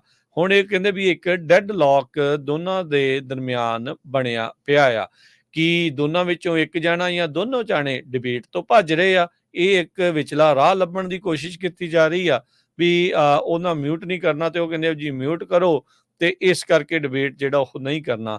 ਪ੍ਰੈਜ਼ੀਡੈਂਟ ਬਾਈਡਨ ਦੇ ਸਟੈਪ ਡਾਊਨ ਕਰਨ ਤੋਂ ਪਹਿਲਾਂ ਡੈਮੋਕ੍ਰੇਟ ਪਾਰਟੀ ਦੇ ਨੋਮੀਨੀ ਦੇ ਵਜੋਂ ਟਰੰਪ ਉਹਨਾਂ ਦੇ ਕੈਂਪੇਨ ਨੇ 2 ਡਿਬੇਟਸ ਦੇ ਲਈ ਜਿਹੜਾ ਉਹ ਆਖਿਆ ਸੀ ਉਹ ਮੰਨੇ ਸੀਗੇ। ਇੱਕ ਆਲਰੇਡੀ CNN ਦੇ ਉੱਤੇ ਜੂਨ ਮਹੀਨੇ 'ਚ ਹੋਇਆ, ਜਿਸ ਦੇ ਵਿੱਚ ਬਾਈਡਨ ਹੁਣਾਂ ਦੀ ਕਾਫੀ ਨਿਰਾਸ਼ਾ ਭਰੀ ਜਿਹੜੀ ਆ ਉਹ ਕਾਰਜਕਾਰੀ ਰਹੀ ਸੀਗੀ। ਤੇ ਹੁਣ ਅਗਲਾ ਜਿਹੜਾ ਅਗਲੇ ਮਹੀਨੇ ਸਤੰਬਰ ਦੇ ਵਿੱਚ ABC ਨਿਊਜ਼ ਦੇ ਉੱਤੇ ਹੋਣ ਜਾ ਰਿਹਾ ਹੈ, ਇਸ ਵਾਰ ਟਰੰਪ ਅਤੇ ਹੈਰਿਸ ਦੇ ਦਰਮਿਆਨ। ਬਾਈਡਨ ਕੈਂਪੇਨ ਨੇ ਨੈਗੋਸ਼ੀਏਟ ਕੀਤੇ ਸੀਗੇ ਰੂਲਸ ਡਿਬੇਟ ਦੇ ਵਿੱਚ, ਤੇ ਦੋਨਾਂ ਨੇ ਉਦੋਂ ਮੰਨਿਆ ਸੀਗਾ ਵੀ ਹਾਂ ਜਦੋਂ ਇੱਕ ਜਣਾ ਬੋਲ ਰਿਹਾ ਦੂਜੇ ਦਾ ਜਿਹੜਾ ਮਾਈਕਰੋਫੋਨ ਆ ਉਹ ਮਿਊਟ ਕਰ ਦੇਣਾ ਚਾਹੀਦਾ ਹੈਗਾ ਆ। ਤੇ ਹੁਣ ਇੱਥੇ ਜਿਹੜੀ ਆ ਇਹ ਇਸ ਟਾਈਮ ਜਿਹੜੀ ਗੱਲ ਆ ਗਰਾਰੀ ਆ ਉਹ ਫਸੀ ਹੋਈ ਆ। ਉਧਰ ਹਰਜੋਤ ਸਿੰਘ ਜੀ ਜੇ ਪੋਲੀਟੀਕਲ ਕੈਂਪੇਨ ਦੀ ਜਿਹੜੀ ਗੱਲ ਕਰਦੇ ਜਾਈਏ ਤਾਂ ਕਹਿੰਦੇ ਵੀ $500 ਬਿਲੀਅਨ ਜਿਹੜੀ ਹੈਰਿਸ ਕੈਂਪੇਨ ਆ ਉਹਨੇ ਜਦੋਂ ਤੋਂ ਉਹਨਾਂ ਦਾ ਨਾਮ ਆਇਆ ਉਦੋਂ ਤੋਂ ਫੰਡ ਰੇਜ਼ ਕੀਤਾ ਆ। 3 ਜਿਹੜੀਆਂ ਕੀ ਸਟੇਟਸ ਆ, ਬੈਟਲ ਗਰਾਊਂਡ ਸਟੇਟਸ ਆ, ਉਹਦੇ ਵਿੱਚ ਜਿਹ 'ਚ ਵਿਸਕੌਨਸਨ, ਮਿਸ਼ੀਗਨ ਹੈਗੀ ਆ, ਉਹਨੇ ਵਿੱਚ ਕਮਲਾ ਹੈਰਿਸ ਕਹਿੰਦੇ ਛੋਟੀ-ਛੋਟੀ ਲੀਡ ਜਿਹੜੀ ਆ ਉਹ ਇਸ ਟਾਈਮ ਦੇ ਵਿੱਚ ਜਿਹੜੀ ਉਹ ਆ ਚੁੱਕੀ ਆ। ਸੋ ਇਹ ਹੁਣ ਕਾਫੀ ਇੱਕ ਨਵੀਂ ਜਿਹੜੀਆਂ ਚੀਜ਼ਾਂ ਆ ਉਹ ਸਾਹਮਣੇ ਆ ਰਹੀਆਂ। ਕਹਿੰਦੇ ਵੀ Harris campaign right now momentum ਜਿਹੜਾ ਆ ਉਹ ਜਿਹੜਾ ਉਹ ਫੜਦਾ ਜਾ ਰਿਹਾ ਆ। ਦਾ ਹਿੱਲ ਇਸ ਟਾਈਮ ਇਹ ਦੱਸ ਰਿਹਾ ਵੀ ਜਿਹੜੀ ਓਵਰਆਲ ਦੇਖਿਆ ਜਾਵੇ ਤਾਂ ਕਹਿੰਦੇ ਵੀ ਵਾਈਸ ਪ੍ਰੈਜ਼ੀਡੈਂਟ ਜਿਹੜੀ ਕਮਲਾ ਹੈਰਿਸ ਆ ਉਹ ਪ੍ਰੈਜ਼ੀਡੈਂਟ ਟਰੰਪ ਦੇ ਉੱਤੇ ਇਸ time nation wide 7 point lead ਦੇ ਉੱਤੇ ਜਿਹੜੀ ਉਹ ਚੱਲ ਰਹੀ ਆ। ਇਹ ਜਿਹੜਾ ਸਰਵੇ ਆ ਫੇਅਰਲੇ ਡਿਕਨਸਨ ਯੂਨੀਵਰਸਿਟੀ ਪਿਛਲੇ ਜਿਹੜੇ ਸ਼ੁੱਕਰਵਾਰ ਆ ਉਹ ਰਿਲੀਜ਼ ਹੋਇਆ ਸੀ। 50% ਕਮਲਾ ਹੈਰਿਸ ਤੇ 43% ਜਿਹੜੇ ਡੋਨਲਡ ਟਰੰਪ ਆ ਉਸਦੇ ਹੱਕ ਦੇ ਵਿੱਚ ਜਿਹੜੇ ਉਹ ਜਾ ਰਹੇ ਆ। ਵੀਕਐਂਡ ਦੇ ਉੱਤੇ ਰੋਬਰਟ ਕੈਨੇਡੀ ਜਿਹੜਾ ਜੂਨੀਅਰ ਆ ਉਸਨੇ ਆਪਣੇ ਪੱਤੇ ਫੋਲਡ ਕਰਕੇ ਟਰੰਪ ਹੁਣਾਂ ਦੀ ਜਿੱਤ ਤੋਂ ਬਾਅਦ 'ਚ ਉਹਨਾਂ ਦੇ ਕੈਬਨਿਟ ਦੇ ਵਿੱਚ ਜਾਂ ਐਡਮਿਨਿਸਟ੍ਰੇਸ਼ਨ 'ਚ ਥਾਂ ਮਿਲਣ ਕਰਕੇ ਆਪਣੇ ਜਿਹੜਾ ਐਂਡੋਰਸਮੈਂਟ ਆ ਉਹਨਾਂ ਨੂੰ ਦੇ ਦਿੱਤੀ ਹੈਗੀ ਆ। ਤੇ ਉਹ ਉਹਨਾਂ ਨੇ ਇਹ ਵੀ ਕਿਹਾ ਆ ਵੀ ਉਹ ਆਉਣ ਵਾਲੇ ਸਮੇਂ ਦੇ ਵਿੱਚ ਕੁਝ ਹੋਰ ਲੋਕਾਂ ਨੂੰ ਵੀ ਇਸ ਕੈਂਪੇਨ ਦੇ ਵਿੱਚ ਜੁਆਇਨ ਜਿਹੜੀ ਉਹ ਕਰਾਉਣ ਜਾ ਰਹੇ ਆ। ਸੋ ਵੱਡਾ ਜਿਹੜਾ ਇਸ ਟਾਈਮ ਚਰਚਾ ਹਰਜੋਤ ਸਿੰਘ ਜੀ ਉਹੀ 6-7 ਬੈਟਲ ਗਰਾਊਂਡ ਸਟੇਟਸ ਦੇ ਵਿੱਚ ਹੀ ਬਣੀ ਪਈ ਆ ਵੀ ਉੱਥੇ ਕੌਣ ਬਾਜੀ ਜਿਹੜੀ ਉਹ ਮਾਰੇਗਾ। ਕਹਿੰਦੇ ਵੀ ਇਸ ਵਾਰ ਜਿਹੜੀਆਂ ਬੈਟਲ ਗਰਾਊਂਡ ਸਟੇਟਸ ਦੇ ਵਿੱਚ ਸਵਿੰਗ ਸਟੇਟਸ ਜਿਨ੍ਹਾਂ ਨੂੰ ਆਖਿਆ ਜਾਂਦਾ ਆ ਵੀ ਉਹਦੇ ਵਿੱਚ ਹੋ ਸਕਦਾ ਵੀ 10-20 ਹਜ਼ਾਰ ਦੇ ਵੋਟ ਦੇ ਫਰਕ ਦੇ ਨਾਲ ਹੀ ਕੋਈ ਜਿਹੜਾ ਉਹ ਬਾਜੀ ਮਾਰ ਕੇ ਲੈ ਜਾਵੇ, ਜਿੱਦਾਂ ਆਪਾਂ ਲਾਸਟ ਟਾਈਮ ਜਾਰਜੀਆ ਦੇ ਵਿੱਚ ਦੇਖਿਆ ਸੀ। ਅਗਲੀ ਖਬਰ ਪਾਕਿਸਤਾਨ ਤੋਂ ਆ ਰਹੀ ਆ। ਪਾਕਿਸਤਾਨ ਦੇ ਵਿੱਚ ਬਲੋਚਿਸਤਾਨ ਵਾਲਾ ਜੋ ਏਰੀਆ ਆ ਉੱਥੇ ਇੱਕ ਅਟੈਕ ਕੀਤਾ ਗਿਆ ਜਿਹਦੇ ਨਾਲ 43 ਲੋਕਾਂ ਦੀ ਮੌਤ ਹੋਈ ਹੈਗੀ ਆ। ਬਹੁਤ ਸਾਰੇ ਲੋਕ ਜਿਹੜੇ ਲਹਿੰਦੇ ਪੰਜਾਬ ਤੋਂ ਹੈਗੇ ਆ ਤੇ ਸਿਕਿਉਰਿਟੀ ਫੋਰਸਿਸ ਕਹਿੰਦੇ ਪਈ ਇੱਕ ਜਗ੍ਹਾ ਉਹ ਜਾ ਰਹੇ ਸੀ ਜਦੋਂ ਉਹਨਾਂ ਨੂੰ ਤਾਰ ਕੇ ਬੱਸਾਂ ਦੇ ਵਿੱਚੋਂ ਗੋਲੀਆਂ ਦੇ ਨਾਲ ਮਾਰਿਆ ਗਿਆ ਹੈਗਾ। ਕਹਿੰਦੇ ਵੀ 6 ਦੇ ਕਰੀਬ ਡੈਡਲੀ ਅਟੈਕ ਹੋਏ ਹੈਗੇ ਆ। ਹੁਣ ਤੱਕ 43 ਲੋਕਾਂ ਦੀ ਜਿਹੜੀ ਸ਼ਨਾਖਤ ਆ ਉਹ ਹੋ ਚੁੱਕੀ ਹੈਗੀ ਆ। ਬਲੋਚਿਸਤਾਨ ਦੇ ਵਿੱਚ ਵਾਇਲੈਂਸ ਬਹੁਤ ਤੇਜ਼ੀ ਦੇ ਨਾਲ ਵੱਧ ਰਹੀ ਆ। ਇੱਕ ਦਹਾਕਾ ਹੋ ਗਿਆ ਜਿੱਥੇ ਇੱਕ ਸੈਪਰੇਟਿਸਟ ਮੂਵਮੈਂਟ ਚੱਲ ਰਹੀ ਹੈਗੀ ਆ। ਬਲੋਚਿਸਤਾਨ ਵਾਲੇ ਆਪਣਾ ਜਿਹੜਾ ਮੁਲਕ ਆ ਉਹ ਪਾਕਿਸਤਾਨ ਤੋਂ ਅਲੱਗ ਮੰਗਦੇ ਹੈਗੇ ਆ। ਸੈਪਰੇਟਿਸਟ ਗਰੁੱਪ ਜਿਹੜਾ ਉਹਨਾਂ ਦਾ ਬਲੋਚਿਸਤਾਨ ਲਿਬਰੇਸ਼ਨ ਆਰਮੀ ਉਹਨਾਂ ਨੇ ਰਿਸਪੌਂਸਿਬਿਲਟੀ ਲਈ ਹੈਗੀ ਆ ਇਸ ਅਟੈਕ ਦੀ, ਜਿਹਦੇ ਵਿੱਚ ਸਿਕਿਉਰਿਟੀ ਫੋਰਸਿਸ ਨੂੰ ਜਿਹੜਾ ਟਾਰਗੇਟ ਕੀਤਾ ਗਿਆ ਆ ਤੇ ਉਹਨਾਂ ਨੇ ਜਿਹੜਾ ਹਾਈਵੇ ਆ ਉਸ ਪ੍ਰੋਵਿੰਸ ਦੇ ਵਿੱਚੋਂ ਜਾਂਦਾ ਬਲੋਚਿਸਤਾਨ ਤੋਂ ਉਸ ਨੂੰ ਵੀ ਆਪਣੇ ਕੰਟਰੋਲ ਦੇ ਵਿੱਚ ਲੈ ਲਿਆ ਹੈਗਾ। ਜਿਹੜਾ ਡੈਡਲੀਐਸਟ ਅਟੈਕ ਪਹਿਲਾਂ ਵੀ ਇਸ ਏਰੀਏ 'ਚ ਹੁੰਦੇ ਰਹੇ ਹੈਗੇ ਆ।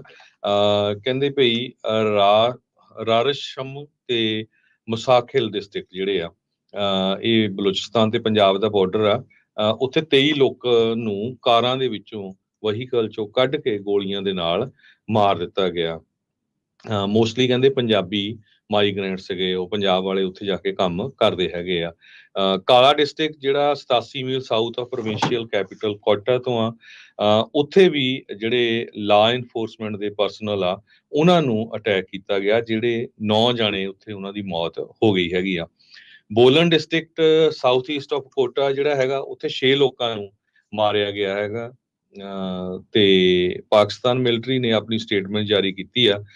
ਇਹਨਾਂ ਦੇ ਵਿੱਚੋਂ 5 ਸਿਕਿਉਰਿਟੀ ਪਰਸਨਲ ਸੀਗੇ। ਸੋ ਸਿਕਿਉਰਿਟੀ ਫੋਰਸਿਸ ਮਿਲਟਰੀ ਰਿਸਪੌਂਡ ਕਰ ਰਹੀ ਆ। ਉਹਨਾਂ ਨੇ ਇਹ ਕਿਹਾ ਵੀ ਅਸੀਂ 21 ਦੇ ਕਰੀਬ ਜਿਹੜੇ ਟੈਰਰਿਸਟ ਆ ਉਹ ਵੀ ਮਾਰੇ ਹੈਗੇ ਆ। ਸੋ ਬਲੋਚਿਸਤਾਨ ਦੇ ਵਿੱਚ ਜਿਹੜੀ ਸਿਚੁਏਸ਼ਨ ਆ ਉਹ ਕਾਫੀ ਬੈਡ ਇਸ ਟਾਈਮ ਬਣੀ ਹੋਈ ਹੈਗੀ। ਜੀ ਬਿਲਕੁਲ ਹਰਜੋਤ ਸਿੰਘ ਜੀ, ਇੱਕ ਬ੍ਰੇਕ ਲਵਾਂਗੇ। ਬ੍ਰੇਕ ਤੋਂ ਬਾਅਦ ਦੇ ਵਿੱਚ ਇੱਕ ਸਭ ਤੋਂ ਅਹਿਮ ਜਿਹੜਾ ਖਬਰ ਆ ਉਹ ਆਪਣੇ ਨਾਲ ਸ਼ੇਅਰ ਕਰਨ ਜਾ ਰਹੇ ਆਪਾਂ ਸਰੋਤਿਆਂ ਦੇ ਨਾਲ। ਅਸੈਂਬਲੀ ਬਿੱਲ 3027 ਜਿਹੜਾ ਟਰਾਂਸ ਨੈਸ਼ਨਲ ਰਿਪਰੈਸ਼ਨ ਵਾਲਾ ਬਿੱਲ ਆ ਉਸ ਦੀ ਕੀ ਲੇਟੈਸਟ ਅਪਡੇਟ ਆ, ਕੌਣ ਭਾਨੀ ਮਾਰ ਰਿਹਾ, ਕੌਣ ਇਸ ਤੇ ਉਲਟਾ, ਕਿਹੜੀਆਂ ਜਿਹੜੀਆਂ ਚਿੱਠੀਆਂ ਲਿਖੀਆਂ ਜਾ ਰਹੀਆਂ ਆ ਤੇ ਇਸ ਟਾਈਮ ਉਸ ਦੀ ਕੀ ਸਥਿਤੀ ਆ, ਉਸ ਬਾਰੇ ਆਪਾਂ ਚਰਚਾ ਕਰਾਂਗੇ। ਇਹ ਸਾਰਿਆਂ ਦੇ ਲਈ ਅੱਖਾਂ ਖੋਲਣ ਵਾਲੀ ਜਿਹੜੀ ਇੱਕ ਗੱਲ ਹੋਵੇਗੀ ਤੇ ਆਪਾਂ ਚਰਚਾ ਕਰਦੇ ਹਾਂ ਡਾਕਟਰ ਜਸਮੀਤ ਬੈਂਸ ਤੇ ਅਸੈਂਬਲੀ ਬਿੱਲ 3027 ਦੇ ਉੱਤੇ। ਇਸ ਬ੍ਰੇਕ ਤੋਂ ਬਾਅਦ ਇਦਾਂ ਹੀ ਜੁੜੇ ਰਹੋ ਪੰਜਾਬੀ ਰੇਡੀਓ USA ਦੇ ਨਾਲ।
ਇੱਕ ਵਾਰੀ ਫਿਰ ਆਪ ਸਭ ਦਾ ਸਵਾਗਤ ਹੈ। ਇਸ ਵਕਤ ਪ੍ਰੋਗਰਾਮ ਚੱਲ ਰਿਹਾ ਜੀ ਇਸ time update America. Harjot Singh ji ਆਇਆਂ ਨੂੰ ਸਵਾਗਤ ਹੈ। ਸਤਿ ਸ਼੍ਰੀ ਅਕਾਲ ਜੀ।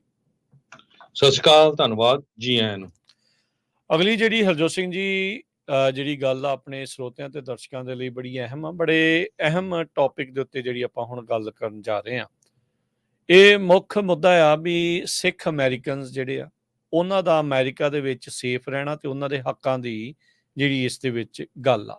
ਇਸ ਦੇ ਨਾਲ ਨਾਲ ਜਿਹੜੀਆਂ ਹੋਰ ਕਮਿਊਨਿਟੀਆਂ ਜਿਹੜੀਆਂ ਅਮਰੀਕਾ ਦੇ ਵਿੱਚ ਰਹਿੰਦੀਆਂ ਆ, ਖਾਸ ਕਰਕੇ ਜੋ ਭਾਰਤ ਦੇ ਵਿੱਚ ਜੋ ਚੱਲ ਰਿਹਾ ਆ ਉਸ ਦੇ ਉੱਤੇ ਜੋ ਲਾਈਟ ਪਾਉਂਦੀਆਂ, ਰੌਸ਼ਨੀ ਪਾਉਂਦੀਆਂ ਆ, ਤੇ ਉਹ ਕਿਸ ਤਰੀਕੇ ਦੇ ਨਾਲ ਭਾਰਤ ਆਪਣਾ ਇਨਫਲੂਐਂਸ ਇੱਥੇ ਵਰਤ ਕੇ ਉਹ ਸਾਰੇ ਡਿਸੈਂਟ ਨੂੰ, ਉਹ ਸਾਰੀ ਗੱਲ ਨੂੰ ਕਿਸ ਤਰੀਕੇ ਦੇ ਨਾਲ ਉਖੇੜਦਾ ਆ, ਕਿਸ ਤਰੀਕੇ ਦੇ ਨਾਲ ਉਸ ਨੂੰ ਰੋਕਦਾ ਆ, ਕਿੱਦਾਂ ਉਹਨੂੰ ਨੱਪਦਾ ਆ, ਉਹ ਵੀ ਅਮਰੀਕਨ ਧਰਤੀ ਦੇ ਉੱਤੇ। ਜਿੱਥੋਂ ਤੱਕ ਆਪਾਂ ਸਭ ਨੂੰ ਪਤਾ ਹੈ ਵੀ ਅਮਰੀਕਾ ਲੈਂਡ ਆ, ਉਹ ਥਾਂ ਆ ਜਿੱਥੇ ਆਜ਼ਾਦੀ ਆ, ਜਿੱਥੇ ਡੈਮੋਕ੍ਰੇਸੀ ਆ, ਵੱਖ-ਵੱਖ ਤਰ੍ਹਾਂ ਦੇ ਜਿਹੜੇ ਭਾਂਤ-ਭਾਂਤ ਦੇ ਜਿਹੜੇ ਲੋਕ ਆ ਉਹ ਇੱਥੇ ਆ ਕੇ ਵਸਦੇ ਨੇ, ਇੱਥੇ ਰਹਿੰਦੇ ਨੇ ਤੇ ਆਜ਼ਾਦੀ ਦੇ ਨਾਲ ਆਪਣਾ ਜਿਹੜੇ ਵਿਚਾਰ ਆ ਉਹ ਪ੍ਰਗਟਾਉਂਦੇ ਨੇ।